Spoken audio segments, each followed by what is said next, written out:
The subcommittee will come to order.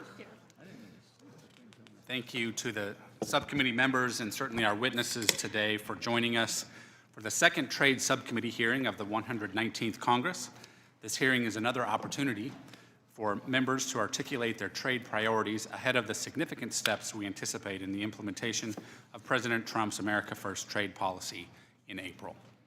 First and foremost, I am confident we will build upon the historic trade negotiation successes of President Trump's first term. In 4 years, the Trump administration was able to fundamentally alter the trajectory of U.S. trade policy through new agreements with our top trading partners, including the United States-Mexico-Canada Agreement, USMCA as we know, the China Phase 1 Agreement, and the United States-Japan Trade Agreement. These agreements tore down a litany of tariff and non-tariff barriers facing American farmers, manufacturers, and service providers to level the playing field for American industry and workers. They achieved fair and reciprocal treatment for the U.S. and enjoyed substantial support within Congress, among my constituents, and with many stakeholders across our country. Further, President Trump sought to continue this momentum through comprehensive trade negotiations with the UK and Kenya, both of which were strongly supported by many of the members here today and on both sides of the aisle. Unfortunately, this progress was hindered by a passive trade agenda during the last 4 years. Meaningful talks with the UK and Kenya were stalled or replaced with, quote, frameworks and dialogues, end quote, and effective enforcement of most aspects of our trade agreements was put on hold. Meanwhile, our adversaries forged ahead. China remains active throughout the world, striking new trade agreements which spread its malign influence and shape the global economy according to its priorities. Further, our friends and allies put in place new discriminatory barriers against our companies and producers with little fear of a strong U.S. response. This is why I'm appreciative of the Trump administration's renewed engagement with our trading partners starting day one. This engagement will be key to new bilateral or sectoral trade agreement negotiations while conducting a comprehensive assessment of global tariff and non-tariff barriers to prioritize through trade negotiations. Our witnesses here today represent a wide range of sectors within the economy, including agriculture, manufacturing, and services. I look forward to hearing from all of you as you highlight opportunities and barriers which need to be addressed through strategic trade negotiations. I will note, while this sector is not directly represented on today's panel, there are also significant opportunities to increase U.S. energy exports. I'm very glad to see President Trump's leadership in increasing U.S. energy dominance. I am proud to represent Nebraska's 3rd District, which leads the nation in agriculture production. Producers in my district know firsthand how critical trade is, especially considering American farmers and ranchers face the highest tariffs. With trade agreements which eliminate these barriers, our farmers thrive. For example, among our top 5 beef export destinations, American producers receive preferential tariff treatment through existing trade agreements with 4 of them. When given a level playing field, American producers win. The same is true for manufacturing. Today we'll hear from Harley-Davidson about some egregious tariff barriers facing American motorcycle exports. When American companies can grow and compete, both at home and abroad, we share culture, increase global ties, and strengthen our economy. With fair treatment abroad, American manufacturing can thrive and exports will grow. Without it, American workers and consumers are harmed. In services, America is the clear global leader. We rely on fair treatment and access to markets abroad to maintain our competitive edge. A robust services sector strengthens our economy and allows American manufacturing and agriculture to thrive, increasing jobs and growing our economy. The challenges and opportunities in each of these sectors make clear we must get back to the negotiating table and do so from a position of strength. I look forward to working with Ambassador Greer and Secretary Lutnick to build on areas of success in our current trade agreements while moving forward aggressively to enforce all aspects of those agreements and eliminate additional barriers to U.S. exports around the world. I now recognize Ranking Member Ms. Sanchez for her opening statement. Thank you, Chairman Smith, for holding today's hearing, and I want to thank all of our witnesses for being here today. As the ranking member of the Trade Subcommittee, I want to see new trade agreements with partners committed to advancing worker rights, protecting the environment, providing access to medicines, defending human rights, safeguarding our intellectual property, fighting against corruption, and creating the conditions for fair competition. But this cannot be done without a trusted negotiating partner in the White House, one who thinks solely about what's best for the American people and its workers, and a Republican Party ready to stand with us to protect the Constitution and the rule of law. Since our last Trade Subcommittee hearing only a month ago, President Trump has recklessly thrown around tariff authority against our closest trading partners. Congress delegated national security and trade authority to prior presidents under the belief that they could be trusted with that power. But in less than 70 days, we have seen how President Trump distorts and weaponizes that delegated authority to serve his own interest, settle old scores, and most alarming of all, to destabilize America's economic and security standing in the world. The president's trade wars have trampled the rule of law and the legal framework American businesses rely on for trade with Canada and Mexico. As we will hear from Mr. Jonathan Root today, the president's trade war prompted Canada to retaliate with a 25% tariff on all American motorcycles, including union-made Harleys from Pennsylvania and Wisconsin. American businesses, including the creative industry, are fighting trade barriers in Canada and Mexico have been just one casualty of this trade war. And to top it all off, the president appears hell-bent on acquiring Greenland, annexing Canada, and pillaging the natural resources of our trading partners. The administration's gutting of federal agencies has also hurt American businesses who rely on them to enforce worker and environmental rights. We cannot afford to have the federal government stop advocating for American ranchers and farmers facing SPS barriers overseas, for U.S. service providers fighting technical trade barriers, and for creative and tech sectors facing intellectual property theft abroad. President Trump's attempt to circumvent Congress, dismantle our federal government, and act as the sole arbiter of the U.S. trade policy are an assault on the constitutional norms that have guided congressional leadership on trade since the beginning of America's founding. I look forward to hearing from Professor Claussen about the importance of congressional authority over trade. House Democrats should not stand alone in fighting to reassert our congressional authority. I want to remind my Republican colleagues that last Congress, this committee unanimously approved legislation sponsored by Chairman Jason Smith, noting a president lacks the authority to enter into binding trade agreements absent approval from Congress. If President Trump seeks to enter into a binding trade agreement with any country, he must seek congressional approval. House Democrats are willing to work across the aisle to craft trade agreements that can garner broad bipartisan support in Congress. During the first Trump administration's renegotiation of NAFTA, House Democrats fought for better labor and environmental standards, access to medicines, and closing enforcement loopholes. Despite the president's initial pushback, we created a new facility-specific labor enforcement mechanism that has delivered real gains for workers in America and abroad. We were successful in making these demands because the president knew he needed congressional votes to approve his updated NAFTA. I hope this hearing will be an opportunity for this body to lay out bipartisan priorities in trade negotiations and reclaim congressional prerogatives. I look forward to hearing the testimony from our witnesses, and I thank the chairman and yield back the remainder of my time. Thank you. Now I have the pleasure of introducing our witnesses for today's hearing. Robby Kirkland is chairman of the Texas Cattle Feeders Association. Jonathan Root is chief financial officer and president of commercial for Harley-Davidson, Inc. Meredith Broadbent is non-resident senior advisor, economics program, and Scholl chair in international business at the Center for Strategic and International Studies.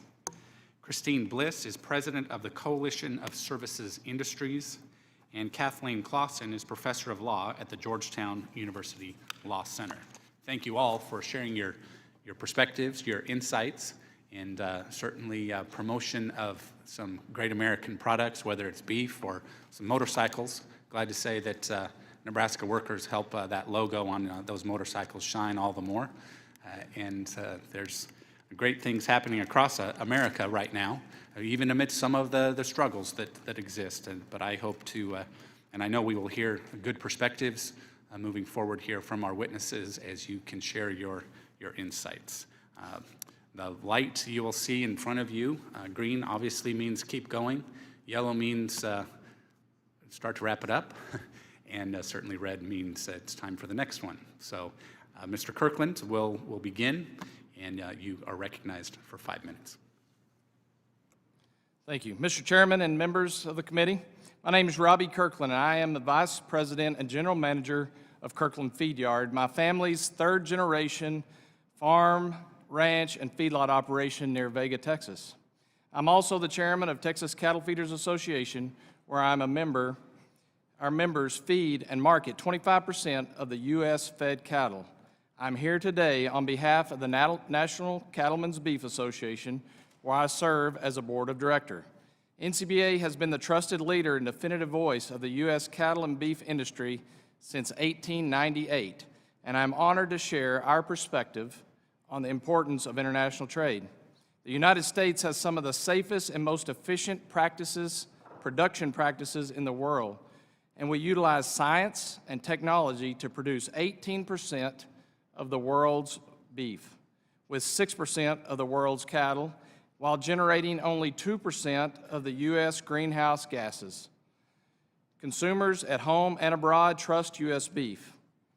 85% of U.S. beef is consumed by Americans, but there are certain cuts and products like short ribs, tongues, livers, and other organ meats with strong consumer demand in Asia and Latin America. Even facing global economic headwinds, demand for U.S. beef remains strong. In 2024, we exported $10.45 billion worth of beef, which equates to a value of $415 per head of fed cattle. Korea, Japan, and China accounted for 58% of our total beef exports. Removed trade barriers and gave us competitive market access. But over the past few years, the U.S. government has done little to expand our footprint abroad, while our competitors aggressively secured access to the markets, and we need to re-engage and level the playing field. Unfortunately, U.S. beef faces a 50% tariff in Thailand, a 30% tariff in Vietnam, and many non-tariff barriers in Australia, Europe, and China. We need Congress and the Trump administration to ensure fair trade in these markets, while securing new agreements with allies like the United Kingdom. As you know, Americans love ground beef, but we don't produce enough lean grind in the U.S. to satisfy domestic demand. Therefore, we do import beef from other countries to combine with our trimmings to help meet domestic demand and ensure affordability for ground beef. We must ensure any country that is granted access to the U.S. does not put U.S. consumers or U.S. cattle herd at risk. This is a major concern with Brazil, Paraguay, and other countries that have had a history of foot and mouth disease and highly questionable record on food and animal health. We need Congress and President Trump to hold these partners accountable and ensure the safety of American consumers and our cattle herd. There's a long mutual beneficial history of the cattle and beef trade between U.S., Mexico, and Canada. This partnership is devised and competitive due to the success of the U.S.-Mexico-Canada agreement. Most of the North American cattle fed and processed capacity is in the United States. Cattle imports represent 2% of our overall cattle herd and only 6.5% of our total cattle beef harvest. Cattle imports fill seasonal lows in the feed yards and packing plants and keep them running at optimal capacity, especially in the Southwest. Demand for U.S. beef is on the rise because of its strong reputation and safety, quality, and positive eating experience. Americans' farmers and ranchers have benefited from the market-driven, science-based trade policies that we must continue to remove, and we must continue to remove the trade barriers so that U.S. cattle producers can capitalize on overseas consumer demand. Thank you for allowing me to provide my perspective on this important topic, and I look forward to your questions. Thank you, Mr. Kirkland. Now I recognize Mr. Root for 5 minutes. Chairman Smith, Ranking Member Sanchez, distinguished members of the Subcommittee on Trade and members of the full Ways and Means Committee, thank you for giving me the opportunity today to present on such an important issue. My name is Jonathan Root. I am the President of Commercial and Chief Financial Officer at Harley-Davidson. Back in 1903, our founders, William Harley and Arthur, William, and Walter Davidson, sparked a transportation revolution and a motorcycle culture that would grow and spread across generations and geographies. 122 years later, as a global manufacturer, we still proudly and authentically stand up for the things we believe in most: the rebel spirit in all of us, unity, individuality, and personal freedom. Today, Harley-Davidson employs over 5,500 people globally, of which over 4,500 are employed in the United States, including those with the IAM and USW unions across our manufacturing sites in Wisconsin and Pennsylvania. While our corporate headquarters is still a stone's throw away from the original work shed in downtown Milwaukee, Wisconsin, our powertrain operations in Menominee Falls create the heartbeat of our motorcycles and transmissions for all of our Harley-Davidson motorcycles. In Tomahawk, north central Wisconsin, we have been making motorcycle parts for nearly 60 years. And in Pennsylvania, our York Vehicle Operations plant has been a staple in the local community for over 50 years. With almost 1,300 employees working there, 3 assembly lines build 33 iconic models of American-designed and developed motorcycles with our skilled American union employees. As I mentioned previously, while proudly American, Harley-Davidson is also a global company. We have a facility in Brazil where we assemble motorcycles and powertrains using sub-assembled kits from our Tomahawk and York plants for our customers in Brazil. I would like to note that this facility was created in direct response to trade barriers erected by the Brazilian government intended to limit imports. Lastly, we also have a facility in Thailand that allows us to manufacture closer to growing markets in that region and to benefit from the Regional Comprehensive Economic Partnership as part of the ASEAN initiative. The U.S. has long been and remains the key market for heavyweight motorcycles with engines larger than 601 cubic centimeters. Wisconsin and Pennsylvania-made motorcycles account for over 95% of our U.S. sales. The U.S. remains our largest workforce, our largest country of production, and accounts for the majority of Harley-Davidson's global sales. However, we are under incredible pressures at home and abroad through uneven and unfair trade practices. I'd like to highlight the scale of the imbalance. As you are likely aware, the EU has scheduled a devastating total tariff of 56% for Harley-Davidson motorcycles, meaning 50 percentage points is retaliatory tariff plus the base 6 percentage points import duty, irrespective of the place of their manufacture. This is a shocking comparison to the 0 to 2.4% import duty that international motorcycle brands are able to take advantage of when accessing the U.S. market, whether they manufacture these in Europe, Asia, or elsewhere. It should be noted that from 2018 to 2021, Harley-Davidson exports to the EU have already faced an additional 25% tariff, which costs an estimated $166 million as we tried to avoid passing costs on to customers in an attempt to secure the company's future in Europe. However, a 56% tariff is indefensible and will impact our ability to sell motorcycles in Europe. Continuing with retaliatory tariffs, a 25% tariff is currently being applied to all motorcycles imported into Canada from the U.S. since March 4th, another clear effort to politically target Harley-Davidson as an American icon. Harley-Davidson competes in other foreign markets with luxury taxes up to 150%, as well as additional non-tariff barriers related to everything from licensing barriers to emissions pricing. Using Denmark in the EU to further emphasize my point, a Harley-Davidson Road Glide, after adding a 25% VAT and an incredible 150% luxury tax, already costs the customer around $77,000 US.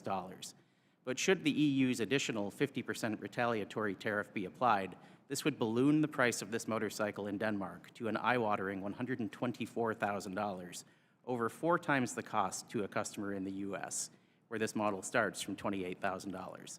What was a dream of personal expression and freedom on the road is turned into an unattainable luxury for many prospective Harley-Davidson customers in Europe.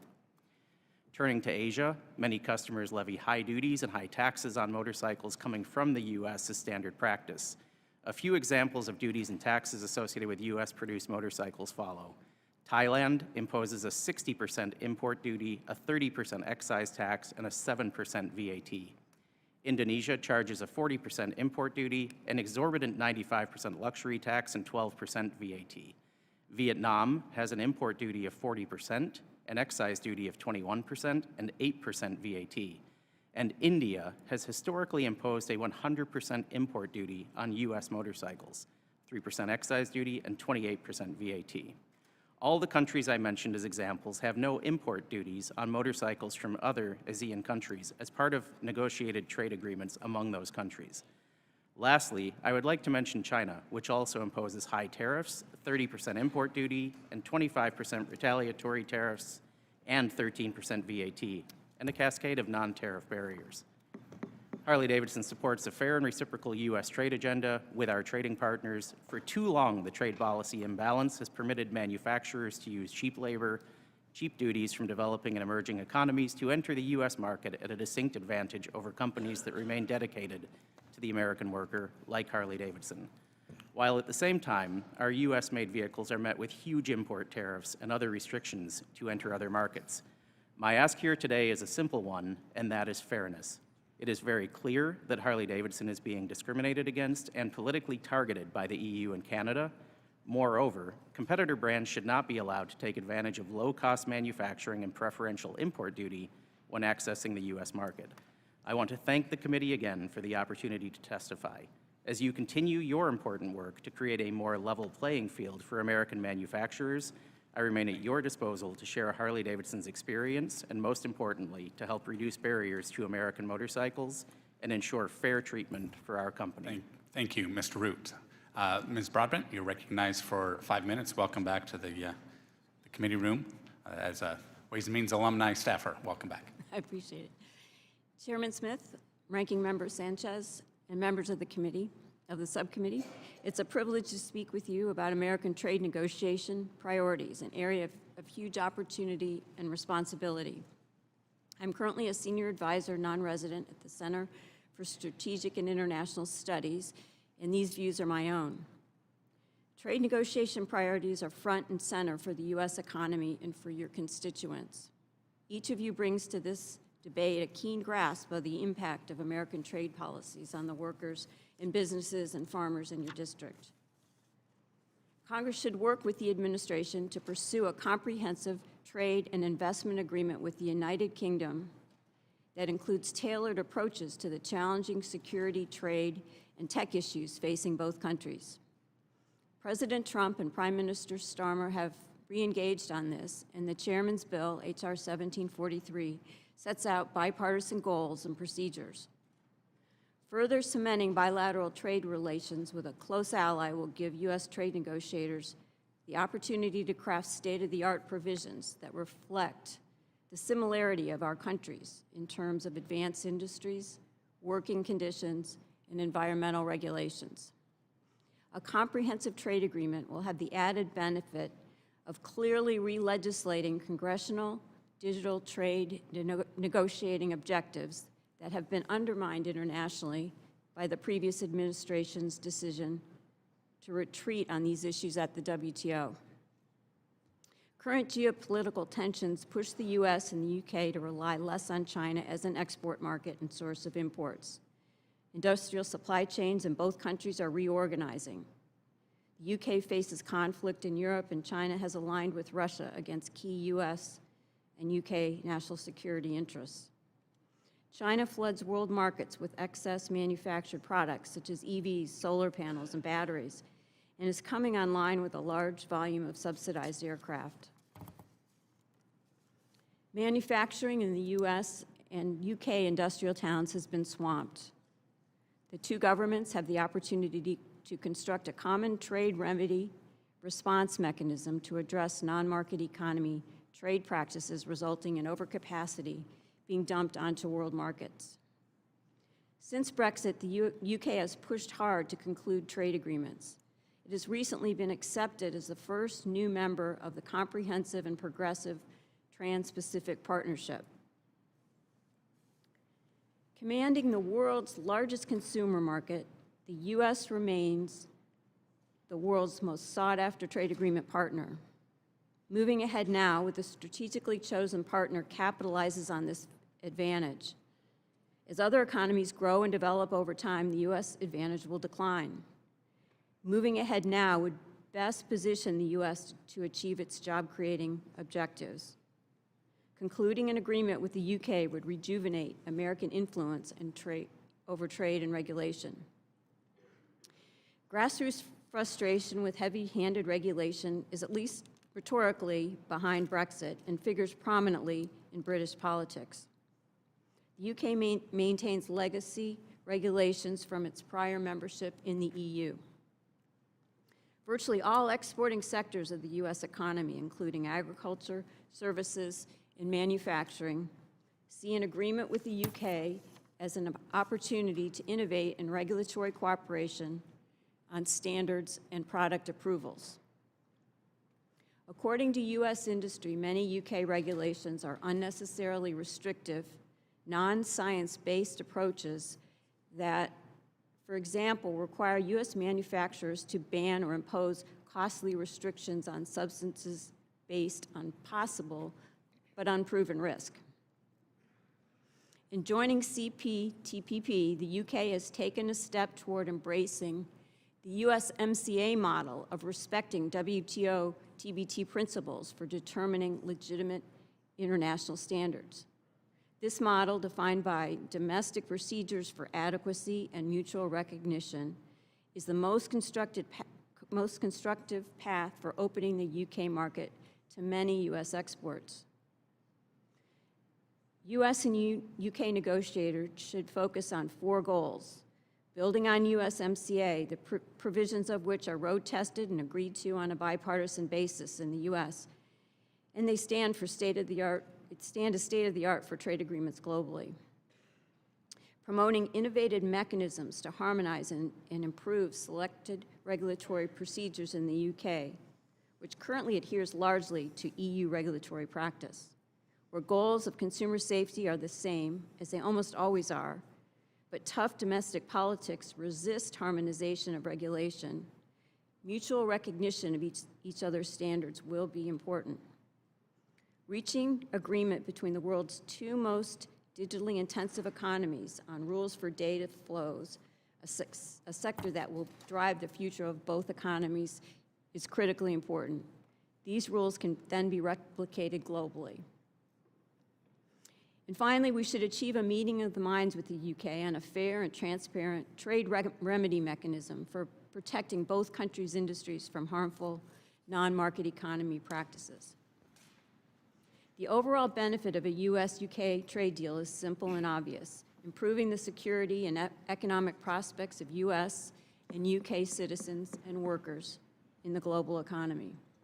If the United States aspires to set standards for regulations that will be followed by other countries, a US-UK trade agreement is the next and most logical step. And it has the virtue of being doable. Missing the opportunity to strike a deal, particularly on regulatory principles and data flows, with such a well-matched, willing partner as the United Kingdom, would be really an enormous mistake. Thank you. Thank you. Now recognized for 5 minutes, Ms. Bliss. Thank you, Mr. Chairman. You want to turn on your microphone there? Thank you, Mr. Chairman, Ranking Member Sanchez, and subcommittee members. I really appreciate the opportunity to speak today on the critical role of services and digital trade in advancing American negotiating priorities. My name is Christine Bliss, and I'm president of the Coalition of Services Industries, a nonprofit association representing U.S. service providers, including in financial services, technology, logistics, and media and entertainment sectors, just to name a few. Services are the backbone of the American economy. In 2023, the U.S. exported over $1 trillion in cross-border services, generating a trade surplus of nearly $280 billion.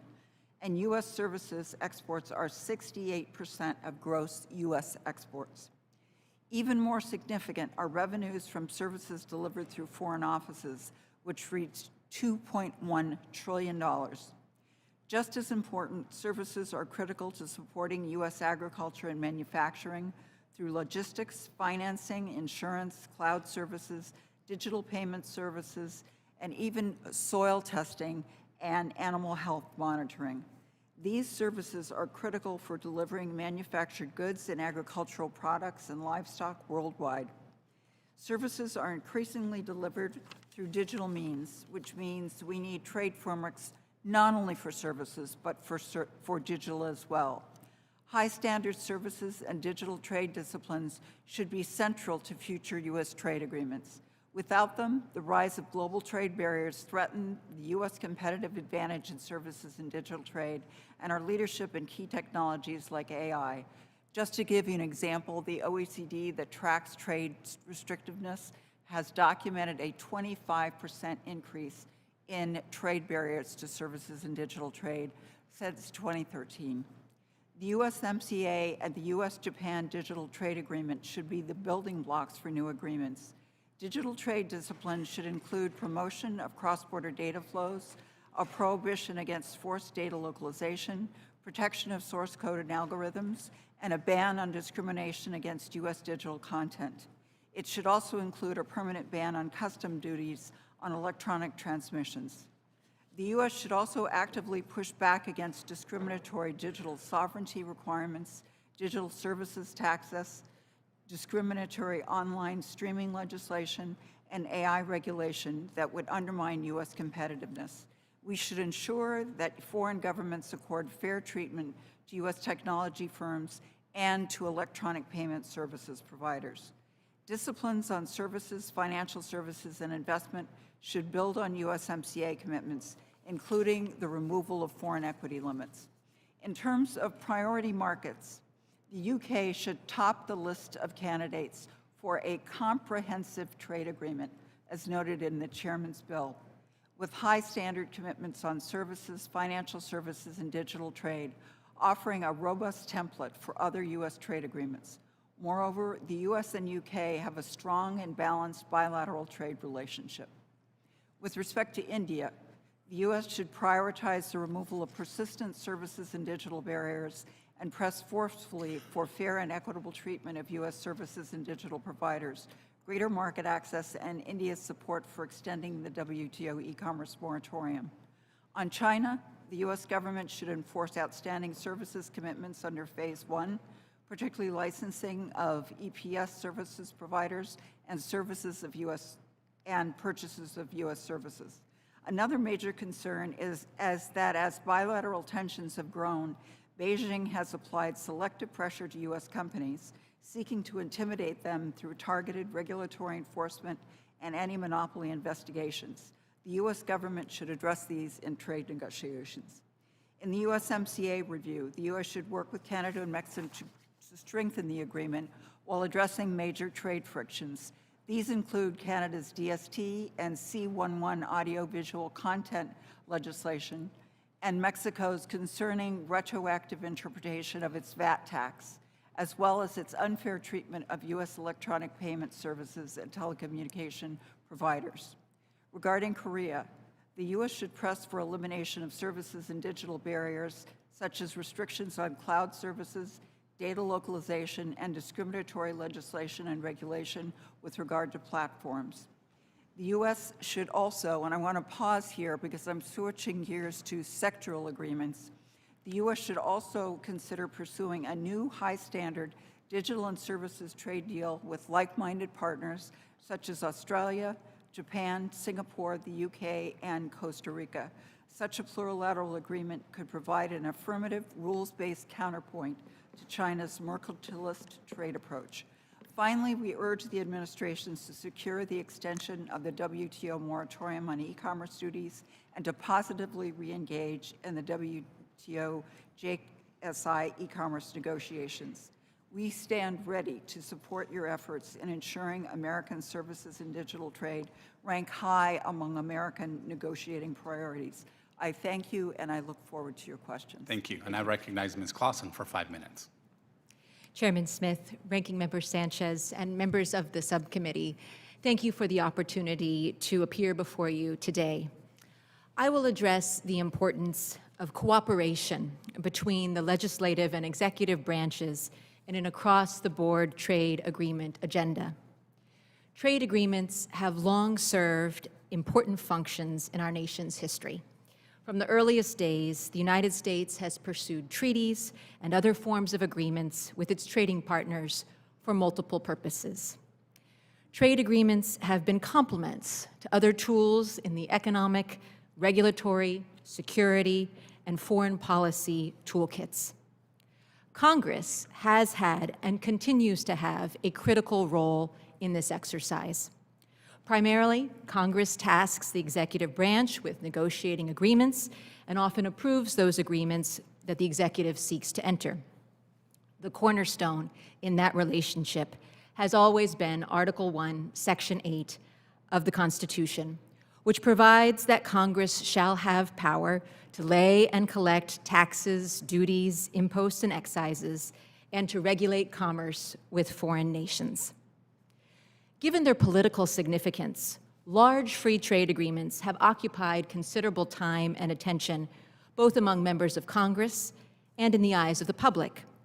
These agreements, authorized and approved by Congress, are the most well-known of our trade agreements. The collaborative agreement-making process through which they are made is challenging, and it includes many points of compromise and engagement. But FTAs are not the only trade-related agreements into which the United States has entered. In recent decades, the executive branch agencies have concluded hundreds of trade-related agreements without clear congressional authorization or approval. I refer to these as trade executive agreements, given the lack of congressional involvement. Some colleagues also refer to them as skinny or mini deals, since they have been narrowly focused on one or a small set of trade issues, but they are not small in their impact. You'll be familiar with several of these from the last 8 years, such as the handful of deals concluded with Japan and a wide-ranging agreement with Taiwan. Those are just a sample. In total, the United States maintains trade agreements that fall short of comprehensive FTAs with 130 countries. Although trade executive agreements frequently serve meaningful ends in resolving trade problems for U.S. industries and other stakeholders, they are not without substantive and procedural costs. These sorts of agreements tend to circumvent regular rulemaking and the important guardrails set forth in legislation, including transparency, consultation, presentment, and approval requirements, as well as conditions on withdrawal. Publication and reporting are further problems surrounding these agreements. What becomes apparent from these deals' attractive functions, as well as their costs, is that alternative trade agreements to FTAs are at least somewhat useful some of the time. So, space remains for trade deals concentrating on specialized topics and for bilateral agreements with specific countries. Not all trading partners may be able or willing to negotiate traditional comprehensive deals or deals with multiple countries, but smaller, more focused deals may be possible and indeed beneficial to the United States. The important work of this subcommittee can lay a solid foundation for the executive branch to undertake negotiations in these areas with oversight and input from Congress, so that future trade agreements are subject to appropriate scrutiny. Getting the balance right between the branches for different types of trade agreements will be important not just as a constitutional matter, but also because such agreements will be more durable, ambitious, balanced, and legitimate than agreements entered into by the executive alone. There is an opportunity now to review and, where necessary, craft new legislation to ensure that future U.S. trade agreements are on strong footing, an initiative that will only make our nation even stronger. Thank you again for this opportunity to provide input into the work of the subcommittee. Thank you, Ms. Claussen, and again, thank you to our entire panel for sharing your perspective. We'll now go into the question and answer period where we can have a good exchange. I'll begin bringing up Australian beef, Mr. Kirkland. This is an issue I've been concerned now. Certainly, I represent a constituency that produces a lot of beef. Some would call it the top beef producing district in America, but we don't want to get too caught up in those details. But clearly, American beef leads the world in terms of quality and affordability. A lot of great qualities there. Unfortunately, some of our trading partners, many of them actually, adopt significant tariff and non-tariff barriers. For example, for 20 years, Australian beef has enjoyed full access to the U.S. market, and while the Australian government imposes non-science-based restrictions on our beef. And could you provide more background perhaps on these restrictions and perhaps reflect a little bit on Australia's measures as justified or not? Thank you, Chairman. We might debate about who has the most cattle, but we won't today. So no, just all in kidding aside, no, I appreciate your question.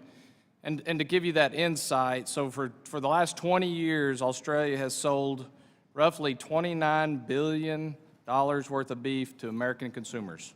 In that same time, we have not exported and sold $1 worth of beef, fresh beef, in the country of Australia.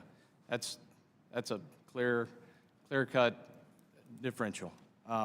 Australians have exhausted all their approval processes over the last 20 years, and we believe in science-based protocols, and we don't believe that there's any science-based protocols there.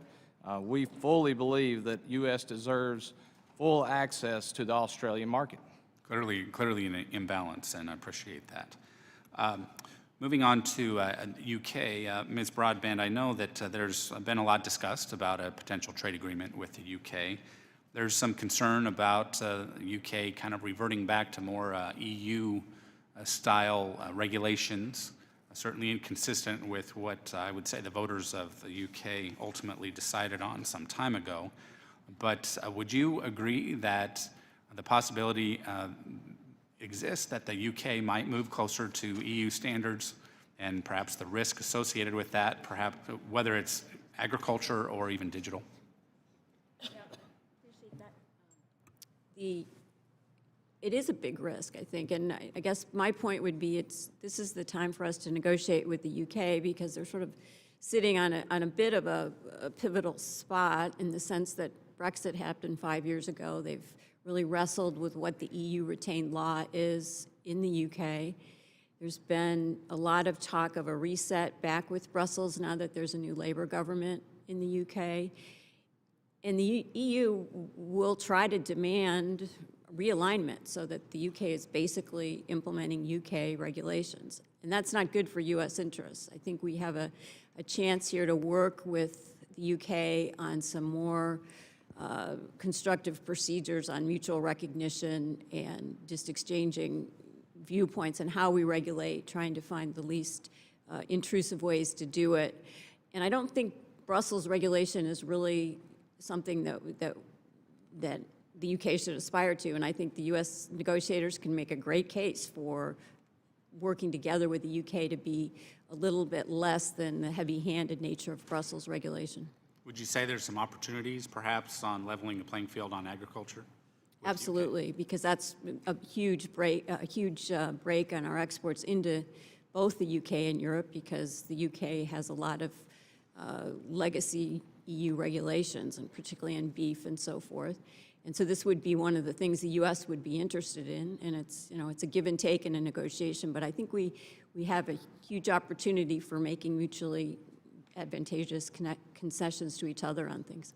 Right. Well, I'm always eager to really reflect on modern agriculture here in the U.S. that produces quality and affordability, and that I would hope that our trading partners, especially our friendly trading partners, would want to take advantage of that as well. Shifting gears just a bit, Mr. Root, you talked a lot about a VAT, value-added tax. Our trading partners kind of, I would say, play games with that. They waive or refund the VAT on their own products for their own taxpayers or consumers. and yet when they ship stuff, or when they ship it to us, they waive the VAT, and yet they don't waive on anything we ship to them, whether it's your products or across our economy. And that certainly creates an unlevel playing field. I think you would agree with that. Can you elaborate more on how you see that? I know you listed a long list of various countries and these uneven approaches that they take, but can you give a little more commentary to that inequity? Certainly. Thank you, Chairman Smith. So as we look at VAT, we do feel like the landscape is slightly uneven and slightly unequal in terms of the treatment of American products in many foreign markets. Obviously, VAT can be very large percentages. We demonstrated some of those examples in my opening comments. That certainly is something that we feel puts us as a U.S. manufacturer at a competitive disadvantage. When you look at the premium nature of the product that we produce, certainly adds a fair amount of cost from a consumer standpoint. And again, we think is a perfect example of an uneven playing field and something that we would like to see addressed. And I might add with emphasis that so many countries do this, it really creates a broad, unlevel playing field, as we keep pointing to. So it's my hope that we can ultimately encourage our trading partners to take a different approach. So with that, I now recognize Ms. Sanchez for 5 minutes for her questions. Thank you, Mr. Chairman. Professor Claussen, last Congress, this committee passed bipartisan legislation that affirmed Congress's constitutional authority on trade and implemented a trade agreement with Taiwan. As my colleagues may recall, the Biden administration was not planning on sending the trade agreement with Taiwan to Congress for approval. Democrats and Republicans in both chambers, however, raised concerns with the administration's approach because it usurped congressional authority over trade. I hope my Republican colleagues will remember this if President Trump decides to sideline Congress by relying on executive authority to enter into trade agreements. Professor Claussen, in your written testimony, you noted that restoring an appropriate separation of powers between Congress and the executive branch on trade is important not just as a constitutional matter, but also because agreements that are passed by Congress are more durable, ambitious, balanced, and legitimate than agreements entered into by the executive branch alone. Could you please expand on that just a little bit? Absolutely. First, an agreement approved by Congress is likely to enjoy higher levels of bipartisan support. So it's likely that a subsequent administration will encounter more resistance if it seeks to withdraw, for example. Similarly, because of its legislative implementation, a congressional executive agreement is also more likely to remain in force longer, providing greater certainty for businesses and for workers. Second, Congress sets a higher bar for outcomes because it is focused on addressing a diverse array of economic interests. One could see this in the USMCA negotiations, for example, in the final product, which included the strongest labor enforcement provisions to date in a trade agreement. Congress also has broader authorities, including, importantly, to make changes to U.S. laws, affording negotiators a broader range of carrots and sticks to obtain a better outcome for U.S. constituencies. Third, Congress collectively represents a wide range of interests and can monitor the domestic impact of agreements through constituent engagement. And last, trade agreements approved by Congress can enjoy more legitimacy because voters can express their views most directly to their congressional representatives. So working together, the branches can often achieve more than they can working alone. Thank you very much for that answer. Ms. Bliss, in your written testimony, you noted that China did not meet its commitments to purchase U.S. services under the first Trump administration's Phase 1 agreement. The Phase 1 agreement called for China to purchase at least 12.8 billion additional services in the first year of implementation and $25.1 billion after that. However, U.S. services exports to China declined sharply after the agreement was signed, reaching an estimated 54% of the level mandated by the Phase 1 agreement. In addition to not meeting its commitments under Phase 1, China maintains numerous trade barriers to U.S. service exports. including for cloud services, financial services, insurance, telecommunications, and audiovisual services. Ms. Bliss, could you please elaborate on China's trade barriers to exports of U.S. audiovisual services, especially streaming of movies, shows, and music?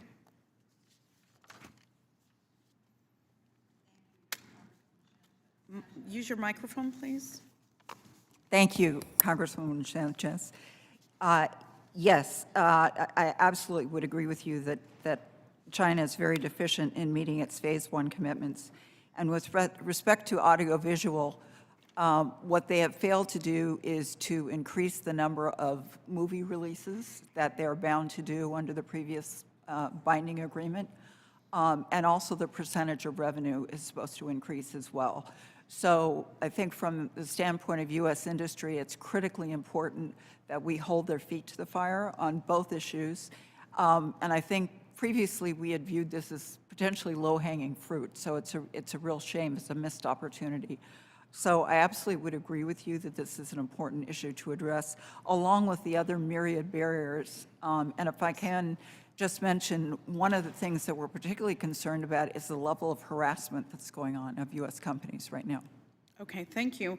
I have just a few seconds left, but in this time, I just wanted to point out that in Mr. Root's testimony, he talked about a 56% retaliatory tariff from the European Union and a 25% retaliatory tariff from Canada. I just want to point out that retaliatory tariffs are in response to tariffs that the U.S., or more specifically, President Trump, has imposed first. So it's a tit-for-tat battle that started with the U.S. picking the fight, and that's how trade wars get started. And I'm not exactly anxious to see our country in trade wars with Canada, Mexico, China, and the European Union. And with that, I'll yield back. Thank you. I now recognize Mr. Arrington for 5 minutes. I thank the chairman and the ranking member for organizing the hearing and the panelists for your time and counsel. I'm especially excited to have a fellow West Texan and ag producer from my part of this great country in Mr. Kirkland, who has impeccable educational credentials as a graduate of Texas Tech University. So I am more confident today than maybe at any other time that we'll solve some problems and see some opportunities for the United States. Thank you, Mr. Kirkland, for all you do to make West Texas great. And let's talk about making American trade great. It doesn't work when we have an average trade rate of 3.3% and the 20 largest economies, developed countries, who we compete with and trade with, have twice that rate. And when you look at agriculture, I think our average rate is around 5%, but the 20 largest economies have 3 times that rate. How are we supposed to accept the fact that there is such a thing as free trade without fair trade? We're simply attempting, and this president is attempting for the second time, because we lost a lot of the ground we made up in his first term, to reset those relationships such that we're playing by the same set of rules. Then everyone wins. Then consumers get to choose, and producers and manufacturers get to make that value proposition, and everybody's quality of life improves as a result. Do you see it any differently than that? I mean, we're both West Texans. I mean, it seems pretty straightforward. Doesn't mean there won't be some pain associated on the front end. There certainly was in the first Trump term.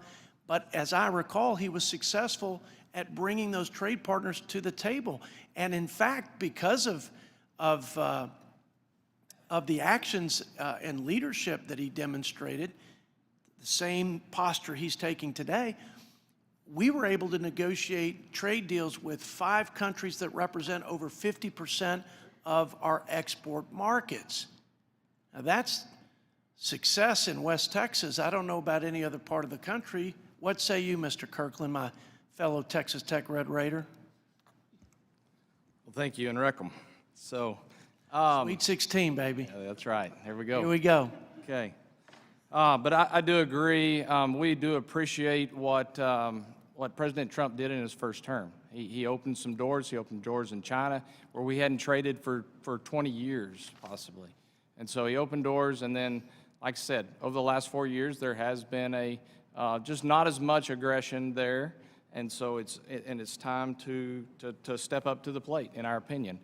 You know, the deal is it needs to be science-based. It's got to be, you know, we know that there's going to be restrictions. We know that sometimes there's going to be retaliatory tariffs. We do understand that. I know us as a company and our family, we understand that in the agriculture business. And do we like it? No, not necessarily. But we do understand for our next generation that's coming up, our fourth generation of family farmers that are starting to come into our business today, we're going to have to go through a little bit of pain to get to the spot where that next round of trade and everything is prosperous for the next generation. You know, I can't imagine the Texas Tech Red Raiders taking on the Arkansas Hogs and let the Arkansas Razorbacks shoot layups for their free throws or pick up the ball and run with it instead of dribbling. I mean, can you ever imagine watching a competition where there were two sets of rules? Now, we'd still beat them, no question, under any set of rules and circumstances. But anyway, it just seems to me that it's un-American to not fight for our manufacturers, producers, and workers to simply have an even playing field. And I imagine whether it's Ms. Sanchez's district or mine, we'll whip the competition every day and twice on Sunday. We have the best technology, the best operators and producers, the hardest workers. I mean, we've got the inherent advantages. So at any rate, I appreciate your contributions. How about a last word from my friend from West Well, Texas? so I agree 100%. We're not scared of competition, right? Competition makes things better.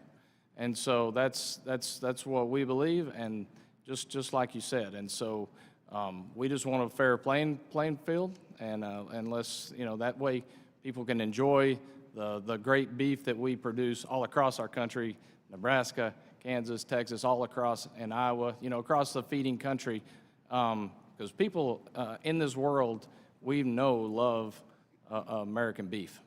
Amen. I yield back. Thank you. I now recognize Mr. Panetta for 5 minutes. Thank you, Mr. Chairman, Ranking Member Sanchez. Gentlemen, ladies, thank you for being here today and for your time, your experience, and your wisdom for sharing it with us. I appreciate that.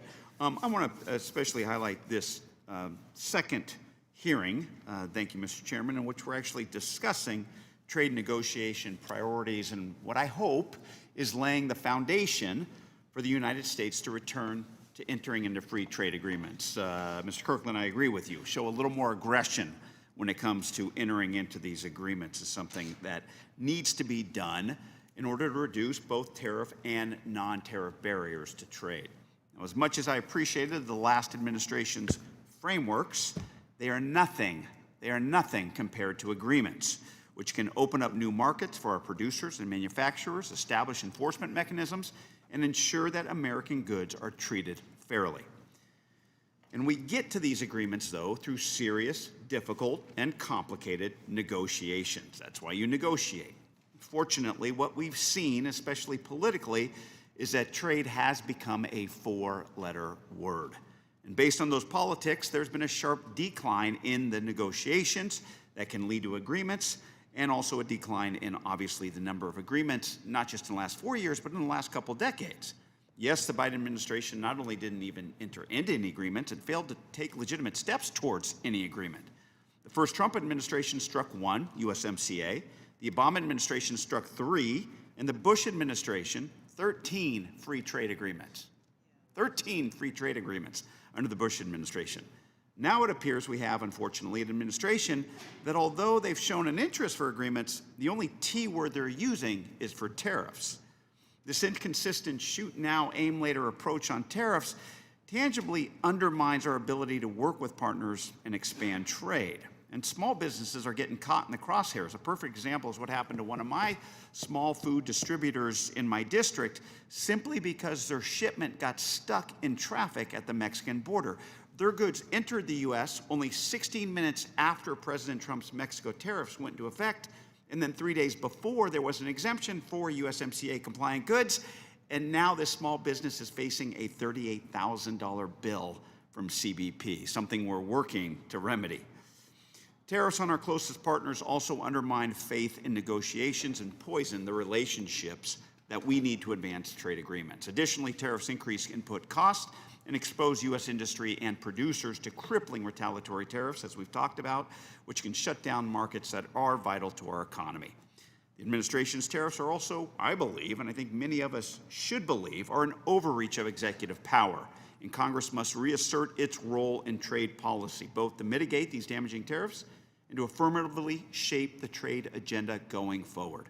Again, I appreciate this hearing. We should be doing more of these hearings. We should be doing more negotiations, and yes, with the ultimate goal of entering more trade agreements, free trade agreements, and ensuring that Congress's constitutional role is lived up to. Ms. Broadbent, one region that I've been outspoken about, especially with free trade agreements, is Central Asia, which is critical, I believe, to U.S. strategic interests based on many areas, including its capacity for rare earth minerals and its geography situated between Russia and China. There's this thing called the Jackson-Vanik Amendment, though, that denies permanent normal trade relations to several Central Asian nations, including Kazakhstan, which is a WTO member in good standing and a strong partner for the United States in the region. Now, Jackson-Vanik was originally intended to prevent the Soviet Union from halting Jewish immigration. However, that's no longer applicable, it's antiquated, and we've even lifted Jackson-Vanik for Russia and other countries. In your view, Ms. Broadbent, in your view, would lifting Jackson-Vanik for Kazakhstan improve U.S. relationships in Central Asia? And also, how could deepening trade relations in Central Asia bring Central Asian nations closer to the United States as opposed to Russia or China? Thank you, Mr. Panetta. I mean, I think it's that statute has a long-standing statute since, I think, 1974, and it achieved a lot of things during its life. I think probably it is a good time to relook at it. That region of the world has a lot of outreach going on from Russia and China, and these countries have been pretty vocal about wanting to expand trade with the U.S., and they've got minerals, they've got opportunities for our exporters, so it would be something good to look at, I think. Thank you. I do have other questions. I don't have a lot of time, so I'm just going to yield it back. Thank you. Thank you.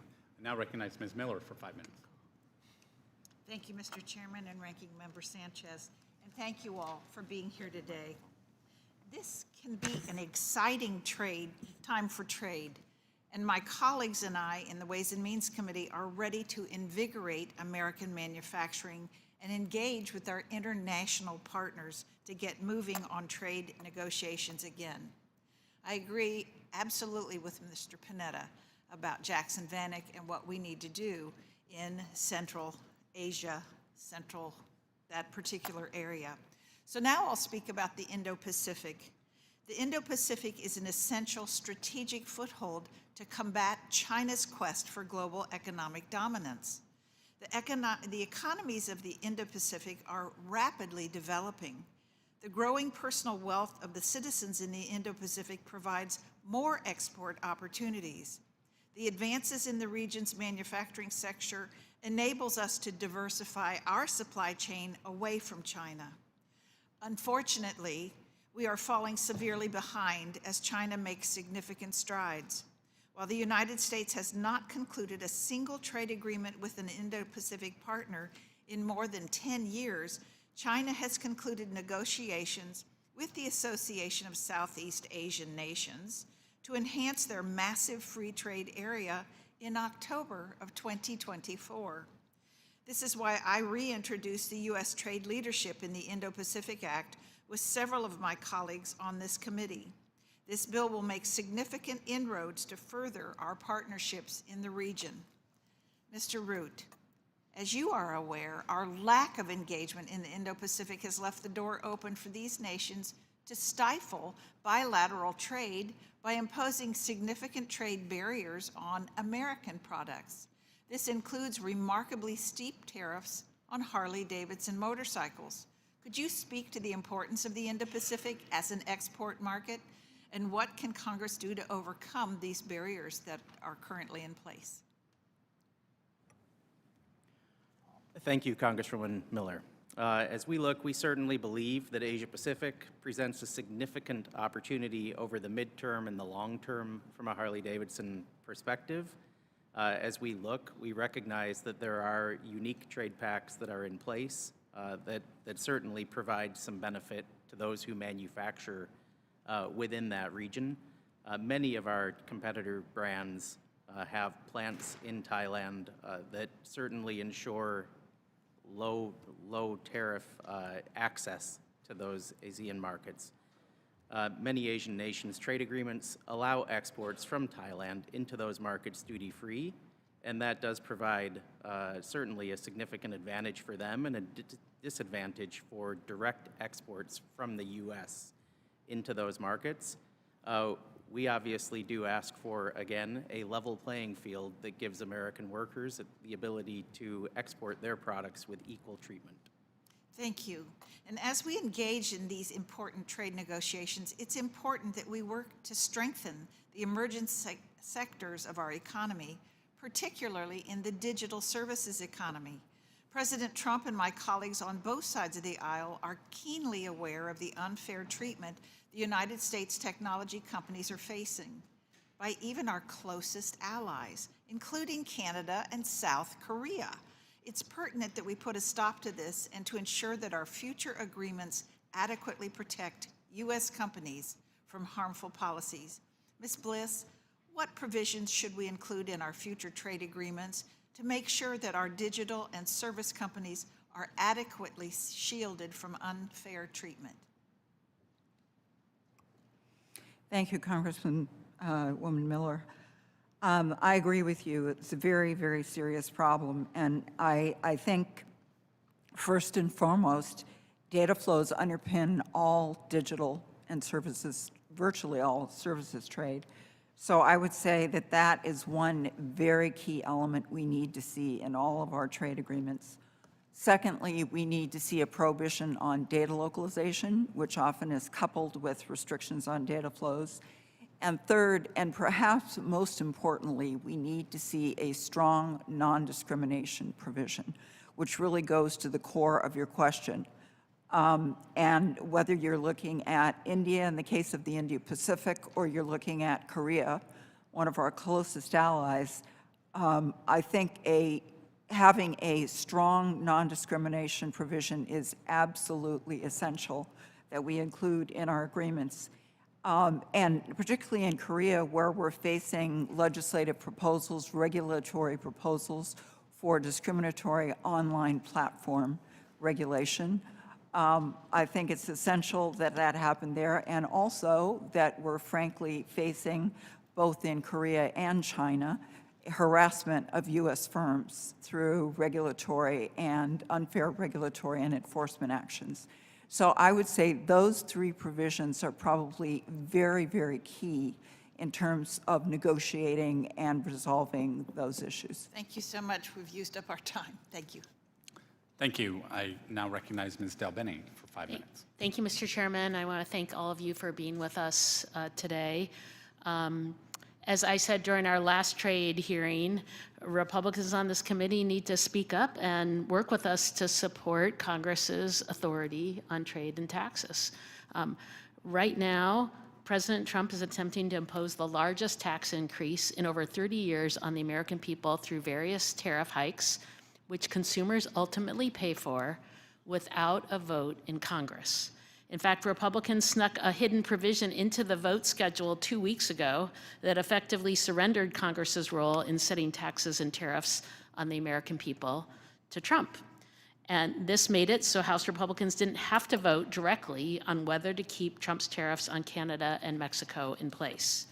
And he was only able to impose these tariffs by trying to declare national emergencies, including against Canada for its role in the fentanyl crisis, even though we know that fentanyl from our northern border accounts for only 0.2% of total seizures by the Border Patrol. And this also happened the same day that Trump levied huge new tariffs on steel and aluminum on countries, including our closest allies like Canada, which are already driving up the cost of building cars, planes, and new homes. And let's talk a little bit more about Canada for a second. I have a question for any of my Republican colleagues, some of who I've worked with closely over the past decade. Do you think it's okay that Trump and some of your colleagues disrespect and belittle Canadians by calling their leader a governor and referring to their country as the 51st state? Do you think it's a joke? My constituent is in Washington certainly don't think it's funny. And right now, Trump is turning our allies into enemies. Canadians are boycotting American products at grocery stores and retail stores, and according to the latest federal figures, 500,000 fewer Canadians crossed the land border into the United States in February compared to last year. In fact, that's the lowest it's been since COVID-era testing and quarantine rules were in place. And many Canadians don't want to fly here either. Mr. Chairman, I'd like to enter into the record an article published in The Hill, which highlights that Canadian airlines are canceling flights to Tennessee and reducing flights to Arizona, Florida, and Las Vegas. Without objection, so ordered. This is already having a big negative impact on Canadian tourism, which generates over $20 billion and supports over 100,000 jobs across the United States. And what's the goal? Trump's tariffs plan are full of holes. He says they're a negotiating tactic, but what are we trying to negotiate? Whatever Trump thinks is unfair. None of our allies have clarity. Americans don't have clarity. And if the tariffs are for negotiating leverage, then they won't end up raising any revenue when he removes them. But the Republican plan is to pay for extending trillions of dollars in tax cuts by raising revenue with tariffs.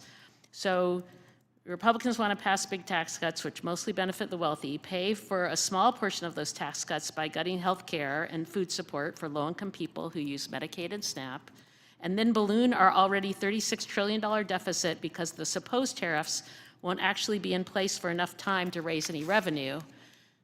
Or if the tariffs are permanent, then all Americans are forced to pay higher prices on goods, and the retaliation against our businesses and farmers becomes even more devastating. These are concerns that should be bipartisan and could be worked through if we had a deliberative process that involved Congress. And Ms. Claussen, do you agree that the Constitution gives Congress, not the executive branch, the power to regulate foreign commerce and impose taxes and tariffs? Yes. Thank you. So Washington State's economy is extremely reliant on trade and selling our products to customers around the world. So I want to see the United States get back in negotiating real trade agreements that go through Congress. But at the same time, I'm concerned about giving even more power to a president at a time when he is abusing the current limited authorities that Congress has given him.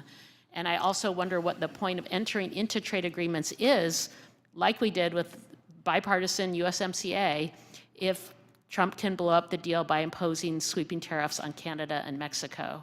So, Ms. Claussen, I wondered what guardrails can Congress put into future trade promotion authority or trade deal implementation laws to ensure that a president can't effectively destroy trade deals by imposing tariffs without the consent of Congress?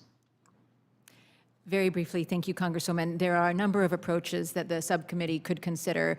I would submit that it may wish to consider both existing authorities as well as future authorities and the ways they interact. Interestingly, Trade Promotion Authority evolved since 1974 in a way that Congress added more procedural protections, more oversight, while Congress didn't take the same approach in the tariff-raising delegations. So taking a look at them together makes good sense, I think, to ensure productive, cooperative, coherent trade policy. Thank you. Thank you. I yield back. Thank you. I now recognize Mr. Smucker for 5 minutes. Thank you, Mr. Chairman, for holding this hearing. Thank you to the witnesses for sharing your testimony today. I think one of the highlights and one of the lasting impacts of Trump's first term were his efforts to rebalance global trade. While the United States has historically been very generous in letting foreign products into our markets, American producers have not always received the same similar treatment in other countries.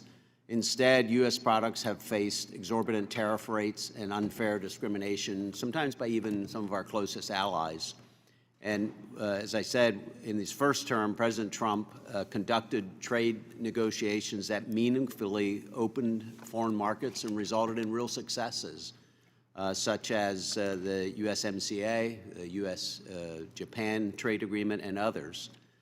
And through the America First Trade Policy Presidential Memorandum, the President has communicated that he intends to do the same during the next 4 years. And I would say that Republicans on the Ways and Means Committee stand ready to work with President Trump to shape these new trade agreements, ensuring that American products, workers, and industries are treated fairly around the world. And in fact, Congress plays an important role in ensuring that American manufacturers aren't targeted in global trade disputes, as we've seen all too often with Harley-Davidson, for example. And I'm very pleased to have you with us here today, Mr. Root. Harley has a significant presence in York, Pennsylvania, which is one of the counties that I represent in my district. You have 1,300 employees working there. I've been to the plant several times.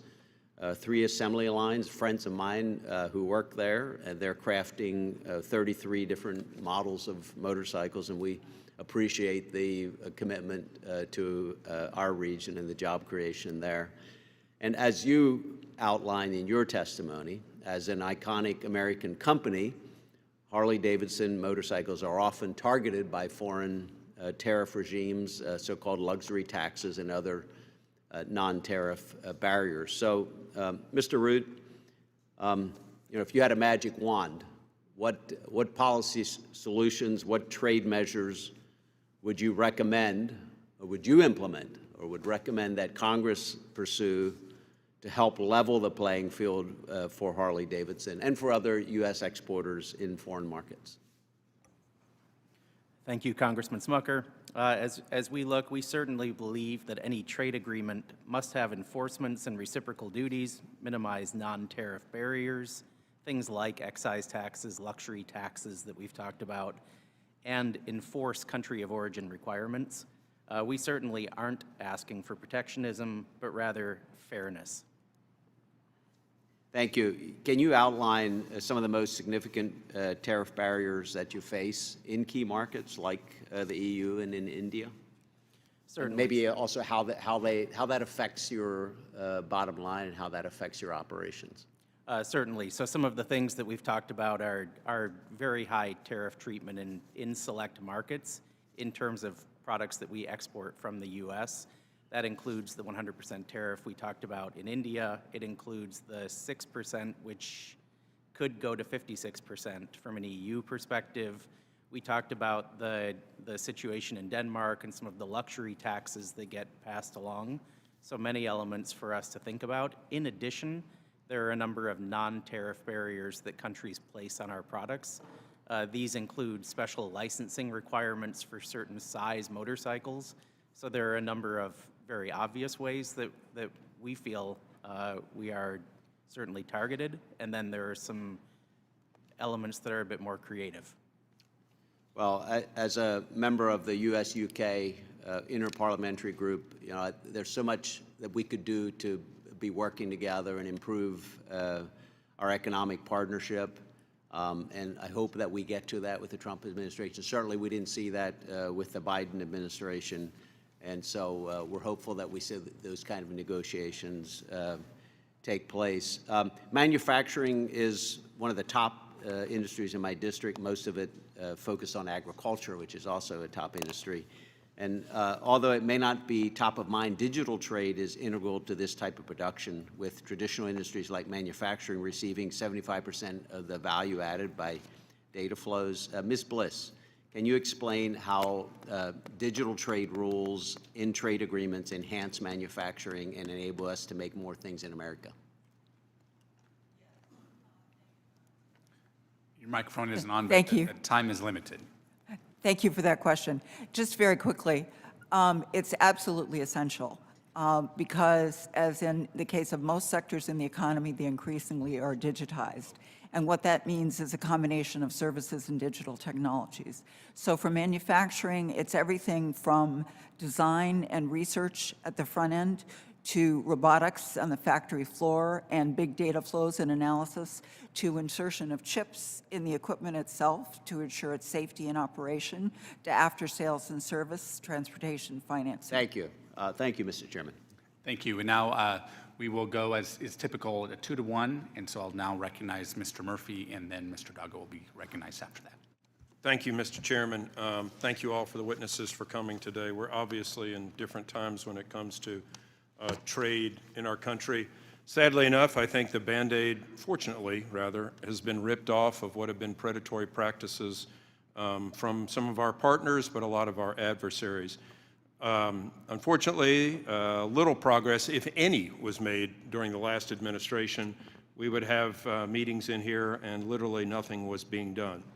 Thankfully, we have a president in new office who understands the trade barriers that this nation has faced, both from countries like India, from China, and even from our friends in Europe. North Carolina's 3rd Congressional District, which I am blessed to represent, is a host to a variety of industries that are affected by trade. First, I'll talk about the agricultural trade. North Carolina, 3rd, is the 4th largest hog district. We used to be the 2nd. I wonder what happened. I think Randy Feenstra took off a little bit, but that's a little mutt. But, you know, we have thousands of jobs in eastern North Carolina in the hog industry, billions of dollars in economic industry. However, things that have happened to the hog industry, Prop 12, which was pushed by California, which I don't understand why it was allowed to stand, is almost like a non-tariff trade barrier that's affected American industries, and American poultry, trying to push off some arbitrary phytosanitary regulations. Somewhat on a different note, with my colleague Randy Feenstra, I called on the U.S. Trade Rep last session to take action on South Africa's trade barriers that were unfairly blocking American pork. South Africa is now just one of the many countries that unfairly targets the American pork producer.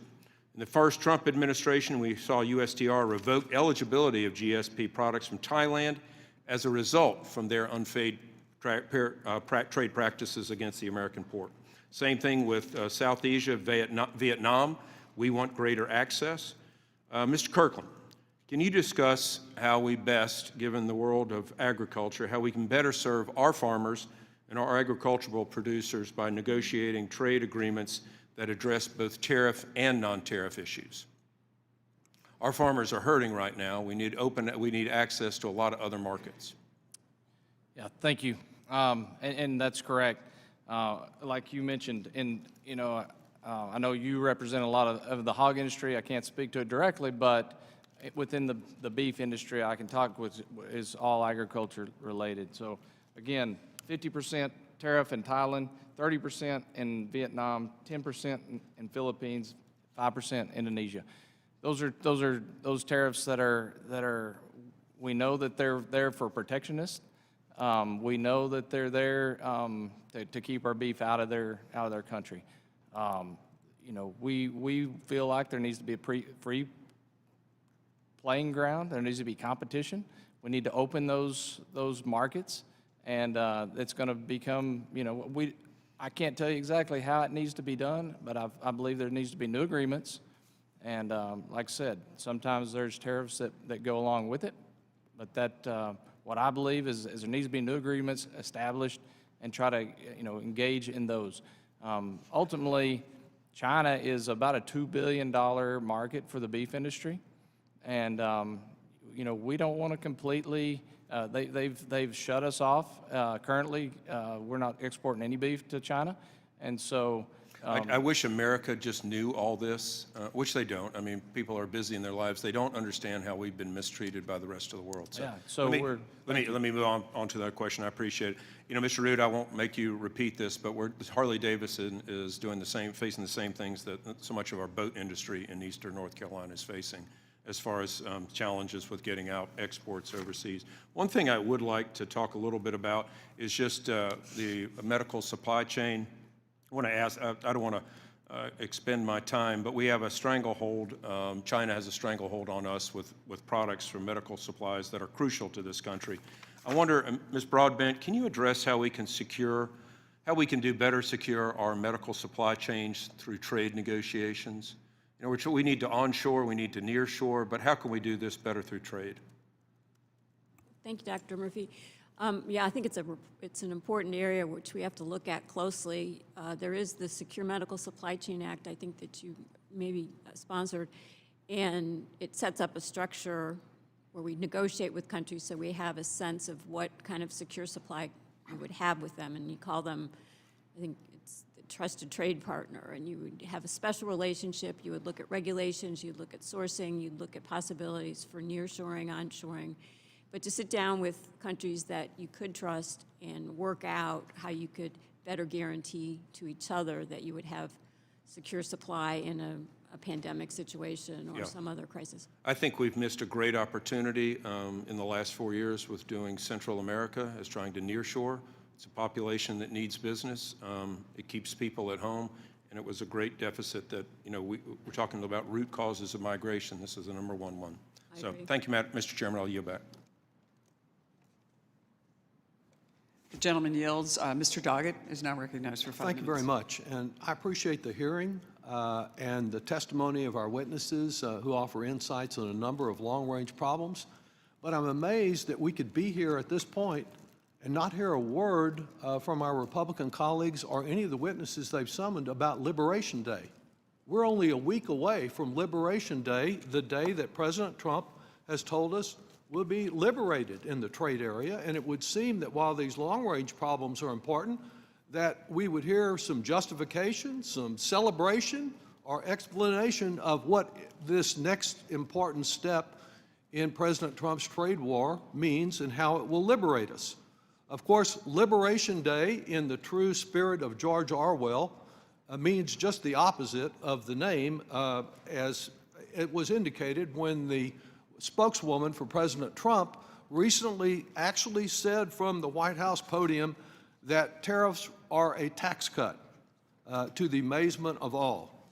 Well, tariff may be the most beautiful word in the dictionary to President Trump, but his incompetent implementation of his trade policy is already hiking the prices that my constituents and yours are paying. We know from the recent meeting of the Federal Reserve Board that we're probably already paying higher interest rates for anyone who's buying a car, a house, or business inventory because interest rates are being kept higher with the uncertainties of the Trump Liberation Day. And the House Republican answer to all this, of course, is to wash their hands of any involvement and to surrender all of Congress's authority to the president and to write into law that Congress can do nothing about the outrage that's about to occur. Now, last week, I talked to the representative, a senior representative of a foreign country that respectfully approached this month the Trump administration to ask a simple question.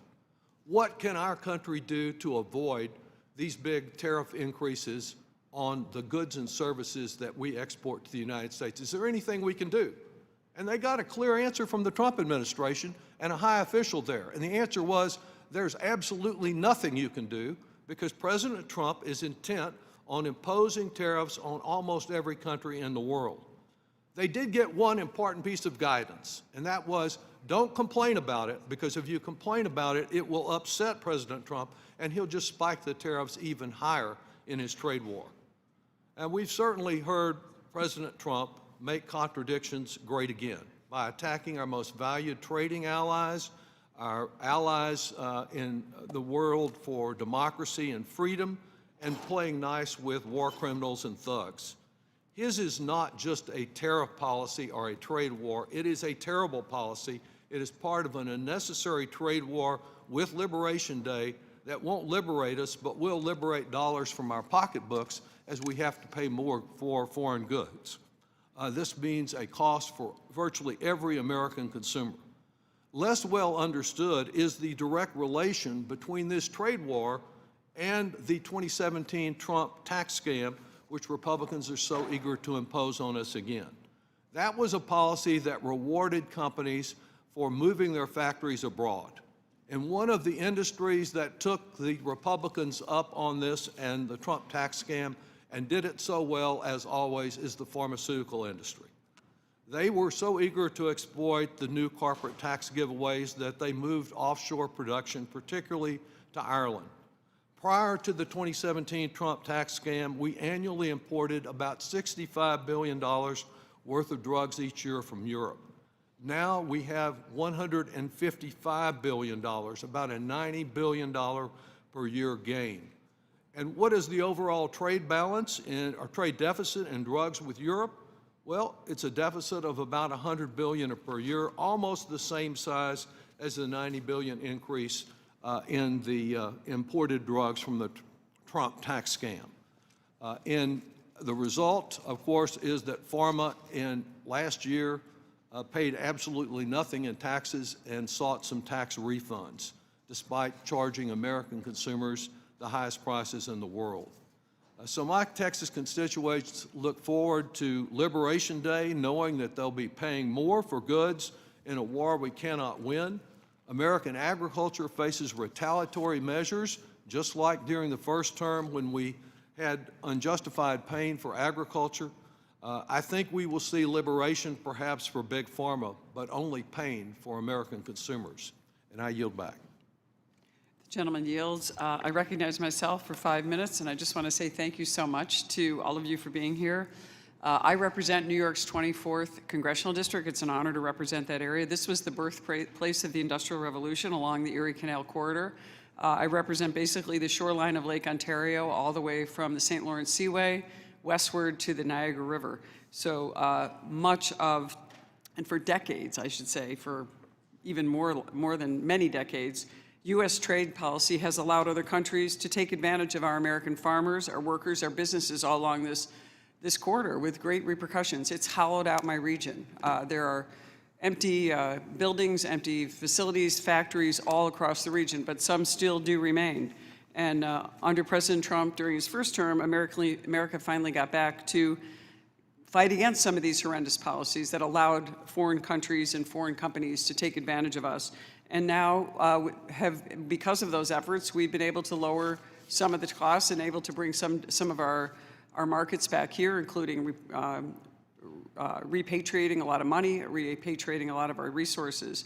So I believe that any of these current trade deals that we're dealing with today under President Trump need to give us expanded access, especially for my district, which, by the way, is the 5th largest dairy district in the entire country, and it is the largest agricultural district in the Northeast. So expanding through the trade policy our access to foreign markets, which some of my colleagues have referenced, has been cut off for dairy, for example, for apples, for obviously the beef. We talked about beef earlier. So I applaud President Trump's efforts, especially in the first term, of trying to get China to purchase some of our agricultural products and continuing to try to make that happen and to make market access a priority in when we craft these deals. Unfortunately, many of these deals have not put America first, and I think attempting to do that by bringing the balance of trade back to the United States and giving us an opportunity to have our goods and sold, our agricultural goods of all kinds sold on the open market are important.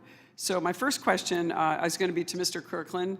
And many of these policymakers argue that the trade deals haven't benefited rural America. You described in your testimony that the beef industry relies on exports. From your perspective, and I know you've touched on this, what should U.S. trade negotiators keep in mind when they put the deals together? And what do you think about the concept of universal tariffs or universal trade? Okay, thank you. And I agree with you when you talk about balanced trade. I agree 100%. And so some countries have identified the United States agriculture as a target for retaliation. We've seen that. That's not ideal for farmers and ranchers, but it's also bad for global consumers. So those consumers that are buying our goods as well. However, tariffs can be an effective tool. We've seen that. We've seen it resolve serious problems and massive trade barriers. And we'll work with Congress and the President to accomplish those goals. And so we understand those things. We understand there may be some headwinds, but we're there ready to dig in and get after it. Well, thank you so much. I appreciate that. Mr. Root, I discussed with your CEO last year. Long been a fan of Harley-Davidson. I own a Harley-Davidson. I have a Softail Deluxe, which I love. I've test driven just about every other one, but I keep staying with the same one. Just, it's an amazing opportunity. I love how you described it. You know, it's got a great reputation, and people around the world do want to drive Harley-Davidsons. I was kind of stunned at the numbers you put out on the import penalties, trades, VATs, everything, just to prevent Harley-Davidsons from being sold around the world. In fact, I have some European friends who come to the United States just so they can take a Harley-Davidson across the United States. But I just talked about this briefly with Mr. Kirkland, and I'm just wondering you outlined some of the things we could do, but what do you think we can do with a universal baseline tariff in terms of dealing with, is it a universal baseline tariff? Do we need reciprocal trade, free trade agreements? How do we make it fair? And a lot of, obviously there are a lot of Europeans and people around the world, as you say, in Thailand and other places that want to drive a Harley-Davidson. It's a unique ride. How do we do that, and what do you recommend is the best way to do that? Congresswoman Tenney, thank you for your support of Harley-Davidson. Thank you for enjoying riding your Softail Deluxe. As we certainly look at trade, we believe that the best thing is fair trade. From our perspective, as we think about what that means, that would mean that we are enjoying treatment moving into a country equivalent to what other countries enjoy when they bring products into the U.S. We talked through the fact that tariffs in terms of motorcycles being imported into the U.S. have a 0 to 2.4% import tariff. We would ask for reciprocity. Thank you very much. I'm out of time, but I really appreciate all the witnesses. Sorry I didn't get to everyone. I now recognize Ms. Van Dyne for 5 minutes. Thank you very much, and thank you for our witnesses for being here today. As we work with the Trump administration to conduct a comprehensive review of America's trade policy, we must ensure that our trade engagements put America workers and farmers, manufacturers, and energy producers first. For far too long, our competitors, and especially our adversaries, have taken advantage of U.S. markets while our businesses face unfair barriers abroad. We've heard it all across the country. The days of passive trade policy are over, and I am committed to working with the Trump administration to expand market access and to ensure that American farmers and small businesses get access to markets and opportunities they deserve. And that being said, securing new market access is only part of the equation. And I'm continuing to emphasize that we must also hold our trade partners accountable. Mexico and Canada must stand with us in confronting China's unfair trade practices, particularly the flooding of subsidized goods into our markets. And as we approach the USMCA review, we must ensure that we are fully enforcing their commitments to not allow China to exploit loopholes at our expense. We know trade agreements are only as good as their enforcement, and Mexico and Canada must be full partners in preventing Beijing from exploiting North America as a backdoor into U.S. markets. The USMCA was a hard-fought win for American workers, but we cannot allow China to circumvent tariffs and restrictions by shipping goods through our neighbors. We need strict enforcement measures to prevent this type of manipulation and ensure that Mexico and Canada fully uphold their obligations under their agreement. Additionally, Mexico must return the land of Vulcan materials that is wrongfully expropriated and commit to upholding its part of the Mexican Water Treaty that is especially important in Texas. China remains the greatest long-term threat to fair trade and American economic security. And as we consider new trade agreements this Congress, we will address China's market manipulation, dumping of steel and aluminum, forced technology transfers, and IP theft to protect American economic interests both home and abroad. Trade must be free, but also fair and fully enforced. We must secure better trade deals, hold bad actors accountable, and protect American industries from unfair competition. Mr. Kirkland, I know that Congresswoman Tenney had asked you a similar question, but I don't know that I got the answer that I was looking for specifically. In your testimony that you had discussed interest in expanding trade in Southeast Asia, specifically in Vietnam and in Thailand. Can you help explain how these trade agreements with these two countries would benefit U.S. cattle producers? Yes, thank you. And I kind of talked about the trade with China, and that's what you were talking about. Is our reliance, or not really reliance, but our heavy trade with China is being a $2 billion market for the beef industry, with the large tariffs from Vietnam and Thailand.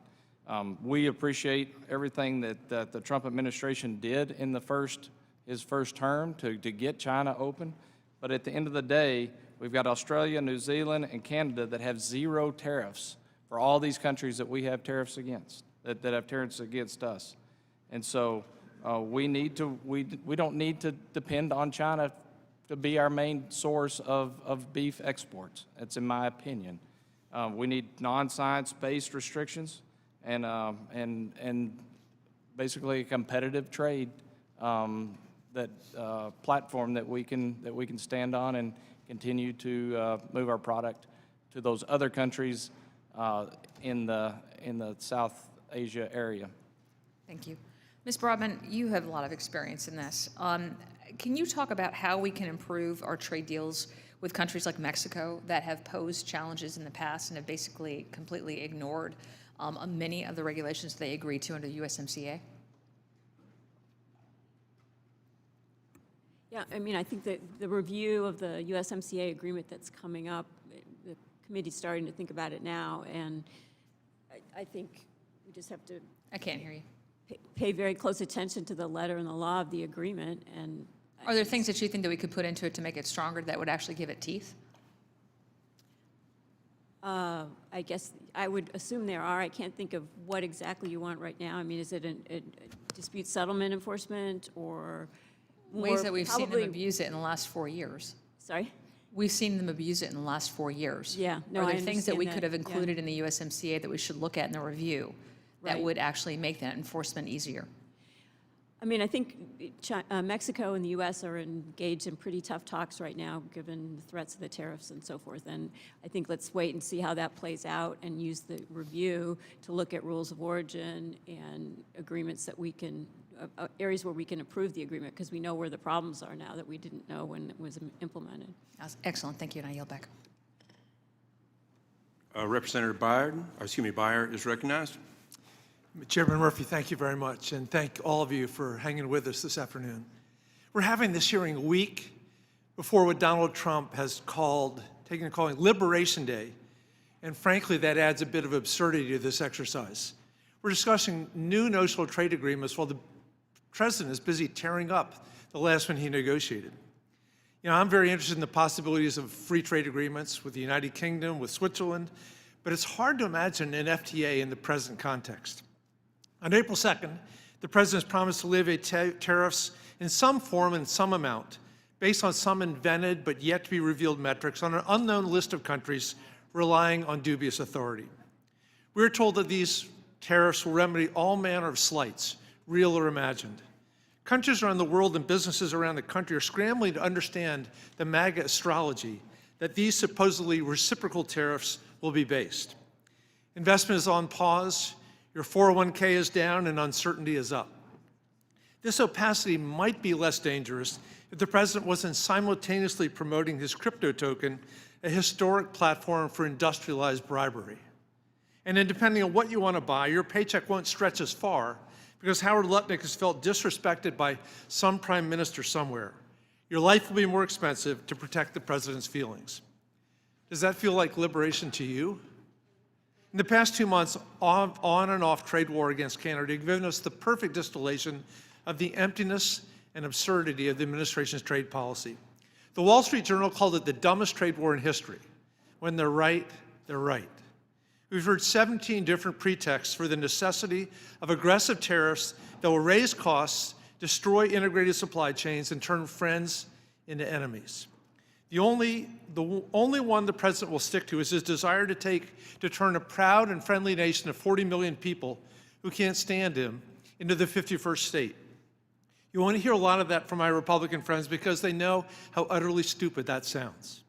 And you won't sound any smarter explaining to your constituents that the price of medicine just went up because Denmark refused to sell us Greenland for Trump coins.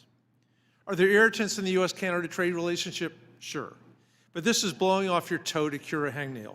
It's burning our manufacturing base in order to save it. And this has been so successful, the president now wants to do a world tour with American consumers footing the bill. This committee should be leading the charge to reassert congressional trade authority. We should be working together to protect the economy from an ideological and emotional tariff program that will make us poorer and kill more jobs than it saves. Dr. Claussen, it seems to me the objective of the America First trade agenda are at cross purposes. Nowhere is this more glaring than the emphasis on tariffs as a revenue source, at the same time using tariffs to secure market access abroad. In your view, would replacing our current tax base with significant tariffs constrain the ability of our trade negotiators to make deals lest they blow a hole in the deficit? Thank you, Congressman. I would say in response to that, you've highlighted how the delegations are extremely expansive. And most of these three-digit statutes, as we call them, they have these, go by these three-digit numbers. They come from a time of, they were negotiated, they were completed during the Cold War and reflected the state of play of the global economy at that time. So I think it makes sense, as you've suggested, that Congress would want to reevaluate that trade toolkit 50 years on, given the current circumstances, just as it has done on many occasions before now. Dr. Claussen, various administration officials seem to have a conception of reciprocal tariffs that would include the national value-added taxes, the VATs, even though these taxes apply to domestic goods and services as well as imports, and in many countries are the largest component of the tax base. Does this make sense to you? I can't speak to that directly at this time, Representative, but I would leave it to our economist expert to guide us through that policy analysis. Okay. Ms. Bliss, I've had lots of meetings with service exporters who've raised all sorts of trade irritants in countries where they do business, but I can't recall them ever citing a VAT as somehow discriminatory against American companies. Is this something that you've been hearing from your membership? Thank you, Congressman Beyer. In specific context, yes. And the context I will mention is Mexico. And there's a very serious concern that Mexico is making an interpretation of its VAT that would impose retroactively back to 2014 VAT taxes on insurance companies. And that is a real serious concern. So I would say conceptually, the notion of a VAT, no, if it's non-discriminatory. However, depending on how it's administered, and I would use Mexico as an egregious example, that is a problem. Also, with respect to Europe, there is concern about how the VAT is imposed and whether it's imposed on a level playing field. So again, I would say conceptually a VAT in and of itself may not be a bad thing. It depends on how it's administered, and I would say Mexico is the most urgent issue we need to deal with. Great, thank you very much. And Mr. Chair, I yield back.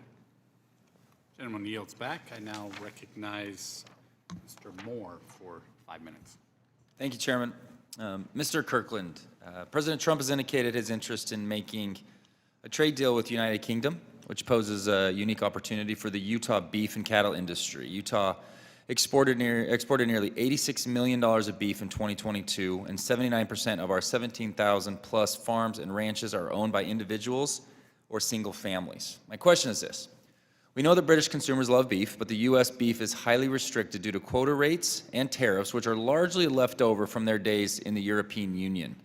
I'm also aware the U.S. and U.K. made it through 5 rounds of negotiations on a trade deal in early 2020 during Trump's first administration, but that agriculture was never addressed due to the sensitivity of the issue. I get that it might continually be a sensitive issue, but what opportunities do you see for U.S. beef exports in a trade agreement with the U.K.?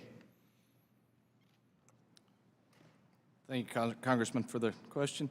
Yeah, and so I would say, I mean, British consumers, we've seen they love U.S. beef. It's high, and it is highly restrictive due to small quotas and tariffs. So we see, I see very similar as you do, that we see that there's opportunity there. With the change of UK leaving the EU, that there are going to be opportunities. There are barriers already in place now. What we believe is we have to push for science-based trade. I mean, at the end of the day, that's the barrier. It's non-tariff barriers that are non-science-based. We believe they need to be science-based, and that we believe there's a great opportunity there for extended trade and new deals with the UK. Absolutely. Our two countries actually share many values and standards when it comes to raising cattle, and I'm hopeful, because this is a difficult topic. The whole concept of tariffs and the current trade situation. It's not easy for anybody, particularly us on the trade committee, on the trade subcommittee. but we do need points of leverage. We do need points of negotiation to be able to take place, or we will get taken advantage of. And this, in our agriculture industry, needs this. I mean, this is the fundamental problem with USMCA. So many positives, but Canada, with respect to dairy, has not lived up to their end of the bargain. And so we need to be able to go through this difficult time. It's tough and will continue to be very difficult, but we've got to be able to find opportunities like this. Thank you, Mr. Kirkland. Mr. Root, one of the things that I'm hearing from Utah businesses over and over again is that trade is not just about tariffs and revenue margins. It's also a tool that we can rejuvenate U.S. manufacturing and encourage companies to reshore their businesses to the United States. In the long run, it's going to be impossible for American companies to come back if they don't have good access to the intermediate products and inputs that they need to make things domestically. My question is simple. How can U.S. trade negotiations support reshoring efforts and ensure American manufacturers remain globally competitive? Any rules in particular that we need to be writing to be able to enforce this? Thank you, Congressman Moore. So as we've talked about, we actually believe that fair trade revolves around a policy in which there is a fair and equal tariff rather than an imbalance in tariffs. We believe that Harley-Davidson has actually highlighted that you can produce in the U.S. and you can source from the U.S. As we go through and we take a look, 95% of what we sell in the U.S. is produced in the United States. We do that with a very, very heavy sourcing within the United States for our parts and components, with 70 to 80% of what we actually put into our motorcycles produced from within the United States. So from our perspective, in order to answer your question, we do believe that it really is a matter of fairness in tariffs and ensuring that we're not in a position where people who bring products into the U.S. or export to the U.S. have a policy where they actually have 0 to 2.4% tariffs, whereas we end up paying significantly higher levels than that outside of the U.S. Thank you. I won't, Ms. Broadbent, I won't be able to get into the broad implications of U.S. Taiwan exports. I should have never left 30 seconds for that. But thank you for your work on understanding of this. There is some positives moving forward with Taiwan, but they face, an enormous amount of potential coercion from in the South China Sea and their neighbors there, and we've got to be able to navigate this in a positive way. So with that, I won't ask any questions on that, and thank you for your work, and I yield back. Thank you. I now recognize Mr. Stubbe for 5 minutes. Thank you, Mr. Chairman. After 4 years of weakness and absence, it is great to know that America is back on the world stage. President Trump is enacting a robust trade agenda, one that actually advances the interests of our country. We cannot allow other countries to undermine our domestic industries, or our allies are on notice that we will not let them rip us off or discriminate against American products. Mr. Kirkland, I'll start with you. I know that one of the biggest priorities for U.S. cattle producers is holding Brazil and Paraguay accountable. These are countries with a history of foot and mouth disease, and they were granted beef access to the U.S. under highly questionable conditions. We need the administration to hold them accountable and protect the safety of U.S. consumers and the U.S. cattle herd. Brazil and Paraguay were recently given access to the U.S. market despite strong opposition from U.S. cattle producers. Should we trust beef imports from Brazil and Paraguay and other countries with a history of foot and mouth disease? Thank you, Congressman Stubbe. And so I'll just start by saying, I've talked about competition throughout the day, and this is not about competition, what we're talking about here. This is about safety for our herd and safety for our consumers. And so we know that Brazil and Paraguay have had outbreaks of foot and mouth disease, and it's dangerous for the animal disease and would be devastating to our livestock herd in the United States. So if you kind of go back in both instances, USDA Secretary Vilsack denied our request to suspend access and conduct new audits on Brazil and Paraguay to confirm their claims. So basically, we've got to go back and set back where we've been, and we've got to go back and do audits and look and see where we're at there and stop suspend access to Brazil and Paraguay into our markets today. So I think it's every sector of the beef industry agrees. Thank you. Ms. Broadbent, President Trump has discussed the need for improved bilateral relationships with the United Kingdom, and their prime minister seems like one of the few sensible world leaders working with the president. Can you provide more details on how a U.S.-UK trade agreement could improve bilateral regulatory cooperation?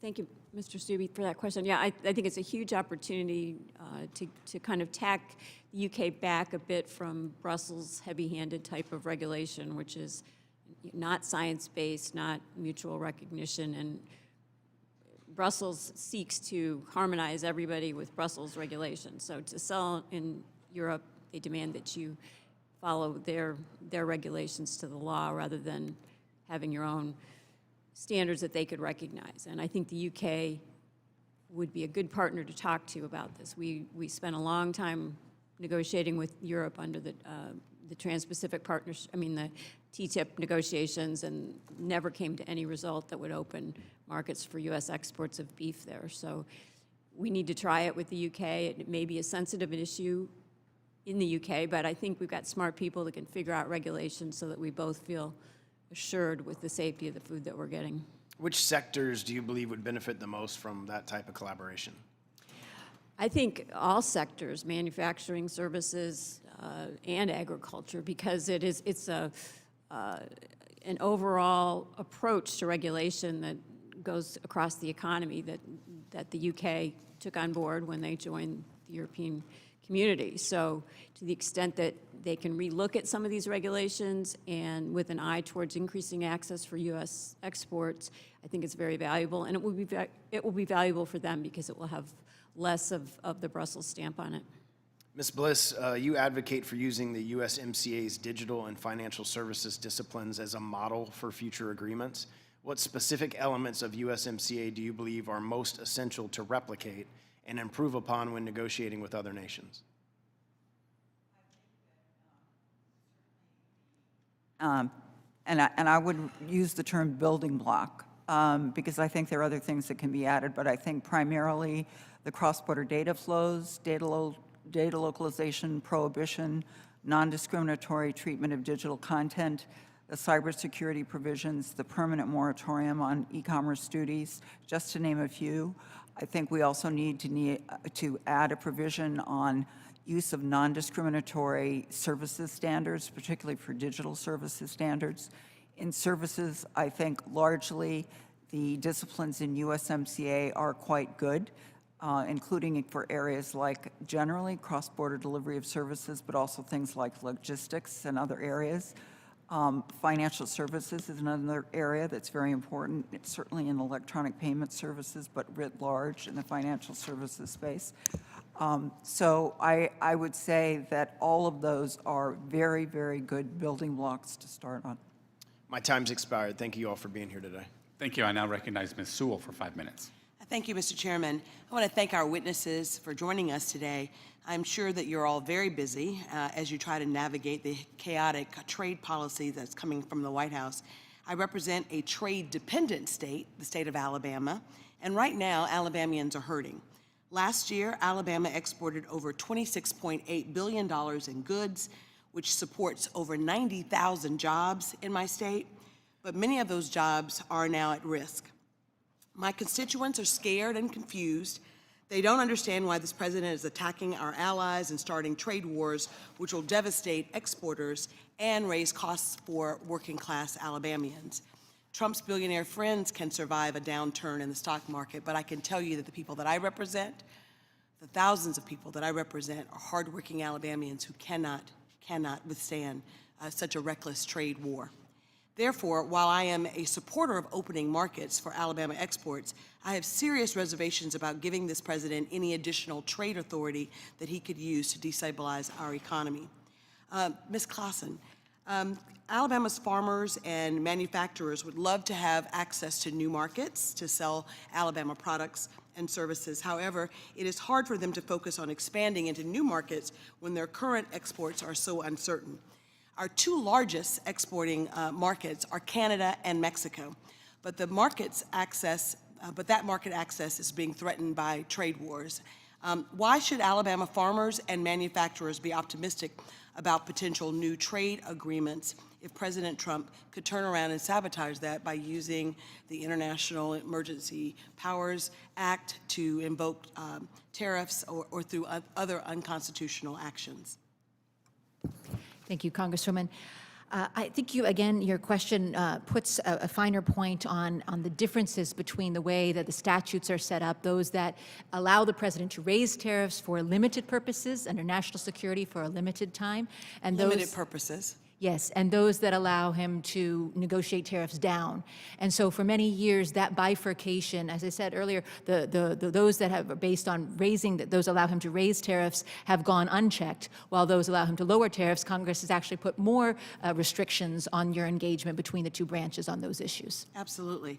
You know, Article 1, Section 8 of the Constitution plainly states that Congress has the power to regulate trade.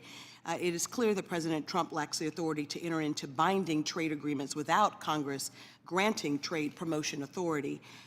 Does President Trump currently have trade promotion authority, Ms. Claussen? No, he does not. If Congress doesn't give Trump this authority, how do you suppose the president would dodge Congress and bypass the Constitution? When we look back at the trade executive agreements that have been concluded over the last several decades, in those instances when challenged, the executive branch has said the basis for some of those agreements have been a variety of different things. Most importantly, USTR's what we call organic statute, the statute that sets up USTR in the first place. But if you look closely at that statute, it doesn't actually give USTR negotiating authority. Rather, it sort of sets up that USTR is an entity that should report both to the president and to Congress. So there's been a discrepancy between what the executive branch has reported out as the authorization and what the statutes actually say on the books. Well, do you expect that potential agreements with India or with the UK or Kenya would be mini or phased in like Japan, and would that have that kind of authority? Well, I can't speak to what their plans are specifically with respect to those countries, but I encourage the subcommittee to set up a framework through which the branches can work together with respect to those countries or any others. Absolutely. You know, as President Trump continues to defy the rule of law and erode the separation of power, what can Congress do in the trade space to reclaim authorities provided to us in the Constitution? For example, should we consider reforming the International Emergency Economic Powers Act or Section 338 of the Trade Act? Any suggestions as to how we can reclaim the authority that is so blatantly given to us by the Constitution? So there's a broad menu that would take us more than the remaining 30 seconds to discuss, whether it's revising on the agreement side, a fast track, whether it's adding more publishing and reporting requirements, bringing back tariff decision-making to the Congress, narrowing justifications that the executive can rely on. Bottom line, as you pointed out, Congresswoman, Congress has the power to regulate commerce with foreign nations, and so it has the right to choose the instrument through which the executive carries out that work. Thank you. I yield back the balance of my time. Thank you. I now recognize Mr. Estes for 5 minutes. Well, thank you, Mr. Chairman, for the opportunity to join the Trade Subcommittee today, and thank you for all our witnesses for joining us. The district I represent is a cross-section of the United States. There are rural farmers and ranchers working to feed, clothe, and provide energy for the entire world. There are skilled workers manufacturing airplanes and aerospace components, and workers developing and building computer instruments that power our devices. And all of these industries benefit from free and fair trade. When the United States has a level playing field, Kansans do better. Unfortunately, unfair treatment by foreign countries and a lack of urgency to advance trade by the Biden administration has harmed our country. There's no question that countries like China have been cheating. The CCP not holding to its trade promises shouldn't shock anyone. They've been doing it for 70 years. Other countries have piled on extraterritorial taxes and tariffs on the United States and gotten away with it. All of this puts our American manufacturers and producers at a disadvantage. But the Biden administration was absent in enforcing the good policies of the USMCA, the U.S.-Japan trade agreement, and the China Phase 1 agreement. Additionally, there was virtually no movement on expanding markets in the past 4 years or pushing back on discriminatory tariffs. The momentum that was built in the first Trump administration came to a grinding halt. Now we need to reverse the stagnation and deliver free and fair trade policies to encourage economic growth and open markets for our producers and manufacturers. There's an opportunity to capitalize on the Biden administration stalled trade agreement with UK and Kenya. President Trump has shown that he will use every tool available to provide long-term economic opportunities. Just the threat of tariffs has brought some of our allies to the negotiating table and also spurred new investments in our country. And I'll remind my colleagues that tariffs were first used in the Trump administration, but inflation remained low, and then President Biden kept many of those in place. We can all agree that the United States will benefit from a return to stability and certainty in the marketplace, but first we need to level the playing field and ensure that foreign countries end their discriminatory tariffs and taxes that are a burden on our economy. I'm pleased to see that just today, India has announced the repeal of its equalization levy, which is a form of digital services taxes that India first imposed in 2016. This equalization levy focused on online advertising, and like other types of digital services taxes that trading partners around the world have imposed in recent years, it was always designed to target American companies. Chairman Smith, with your permission, I'd like to submit an article communicating this announcement from India for the record. Without objection, so ordered. Ms. Bliss, do you have any perspective on either India's equalization levy specifically or the importance of addressing digital taxes that discriminate against U.S. companies around the world? Thank you, Congressman Estes. Yes, and certainly the elimination of discriminatory DSTs are a priority for my members. And with respect to India's action, I think it's a very positive announcement that was made by the finance minister with respect to the 6% levy on advertising activities. And it comes after the announcement that the Indians made last year in August that they would eliminate their 2% levy on online services. So I think that's a very, very positive step in the right direction. More generally, unfortunately, we still have a huge problem with DSTs, and I would point to Canada with its 3% tax on revenue from certain digital services and the fact that that would be applied retroactively. I think it's a huge problem. It would be a major cost to U.S. companies that are affected, so that remains a serious problem. I also think it remains a serious problem in Europe with the failure of Pillar 1 in the BEPS negotiations. You have roughly half of the European members, European nations that are members of the OECD, either talking about or having in place DSTs. So yes, Congressman, we absolutely agree that it's a major problem and one that absolutely needs to be addressed in terms of our negotiating priorities. Oh, thank you for that. And I just want to make a comment. I don't really have a question, but Mr. Root, when you were talking, you gave some specific examples of unfair tariffs that were placed on your company's products.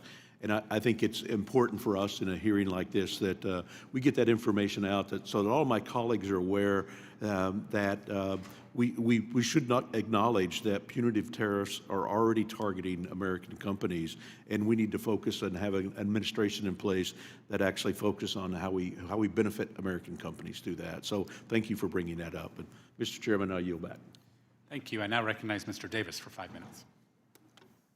Mr. Chairman, Ranking Member Sanchez, thank you for convening today's hearings on America's trade agenda and priorities, which is of great importance to our nation. And while we may not agree on many things around here today, one thing I think we all should and could agree on is that a robust trade policy is essential to maintaining productivity and growth across all economies, be it international, national, state-based, or local. For my home state of Illinois, our major trade partners happens to be Canada, China, and Mexico. So recent executive branch trade and tariff-related actions targeting these three countries will ultimately have great impact on our businesses, farmers, manufacturers, consumers, and our overall economy. To that end, it is important that the executive administration respect and recognize that Congress has authority over trade agreements, and its purpose is to guide and/or direct the administration on the content of that agreement. Unfortunately, what we have seen from the Trump-Musk administration in the trade and tariff space over the past month has been anything but comprehensive, well-balanced, and measured. In fact, the President's recent approach to advancing his America First trade policy has been confusing, chaotic, inconsistent, and even contradictory.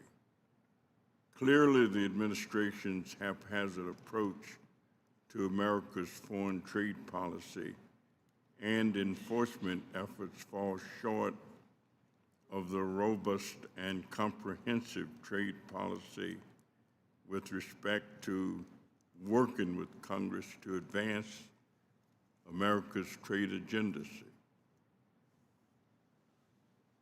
And measured as we look at markets, we certainly have not been protecting those.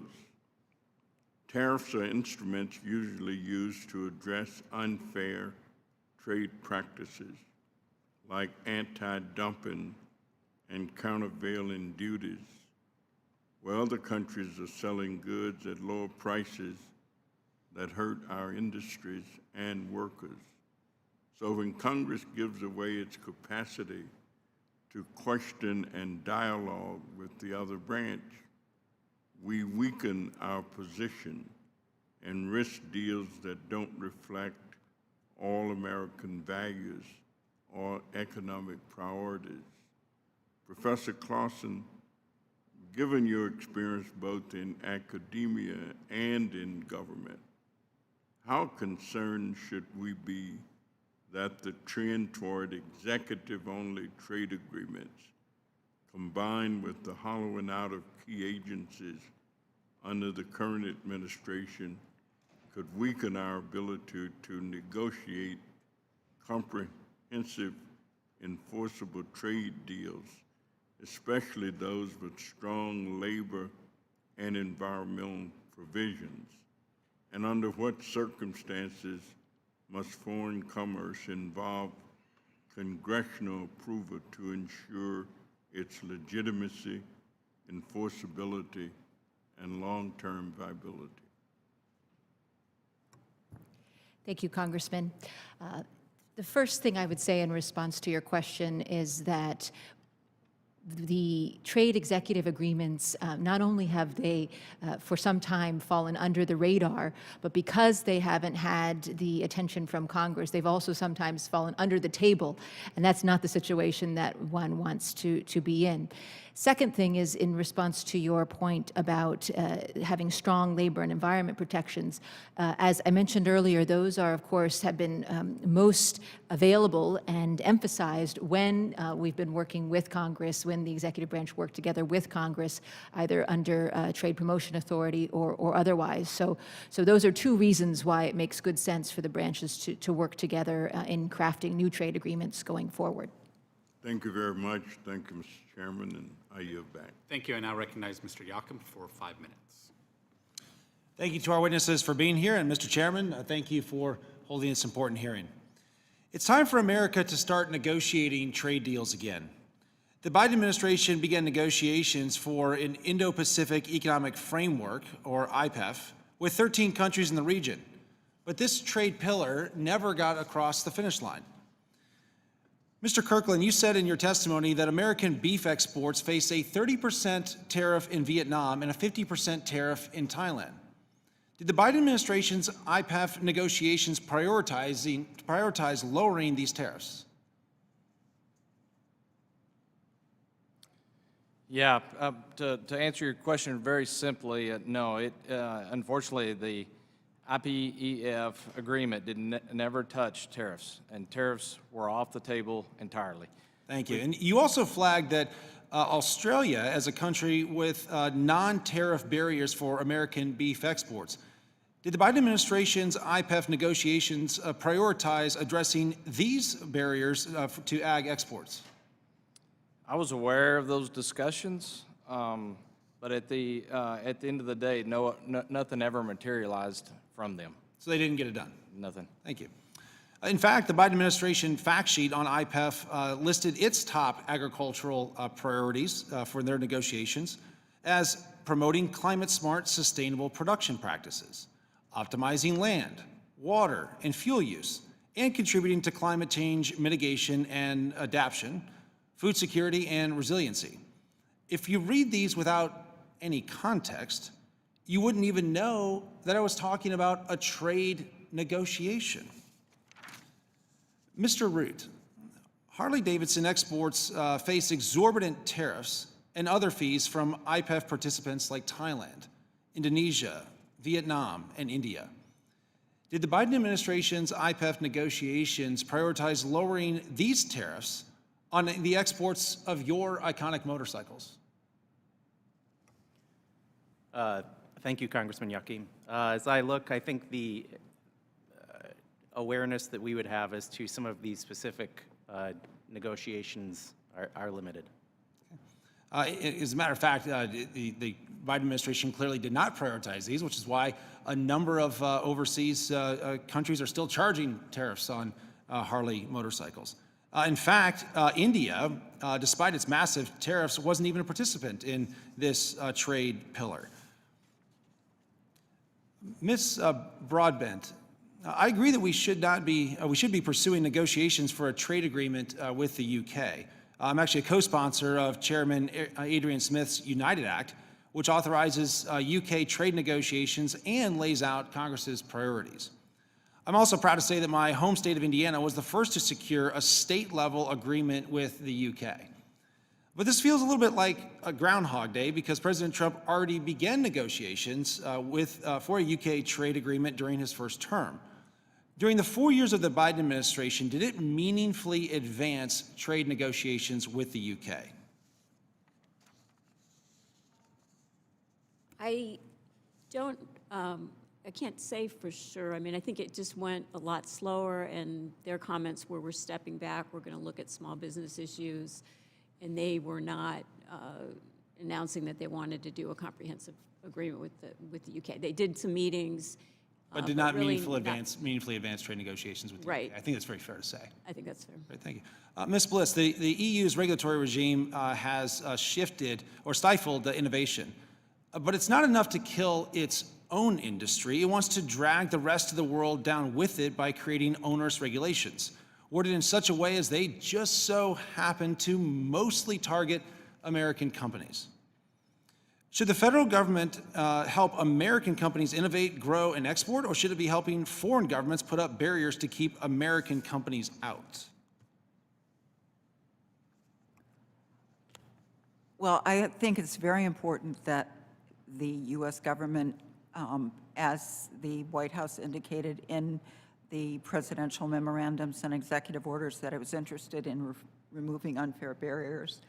And I think the EU would be right up there, whether it's in cloud services or how it's administered, its DSA and DMA, and also in the area of DSTs. I think it's very important that the government remain involved in removal of those trade barriers, as well as assisting. Thank you. Mr. Chairman, I look forward to turning the page on a trade agenda from the last 4 years that didn't seemingly be interested in trade to one where we actually negotiate trade deals as opposed to help other countries put up trade barriers for our great American companies. Let's have an America First trade policy. And with that, Mr. Chairman, I yield back. Thank you. Appreciate the gentleman yielding back. Again, thank you to our witnesses for sharing your insights and your expertise. Obviously, I think we can agree that there's opportunity on the horizon to perhaps work together across the aisle with various objectives, though, to sell more of our products and to keep various perspectives in mind across our economy. So Please be advised that members have 2 weeks to submit written questions to be answered later in writing. Those questions and the answers from our witnesses will be made part of the formal hearing record. With that, the subcommittee stands adjourned.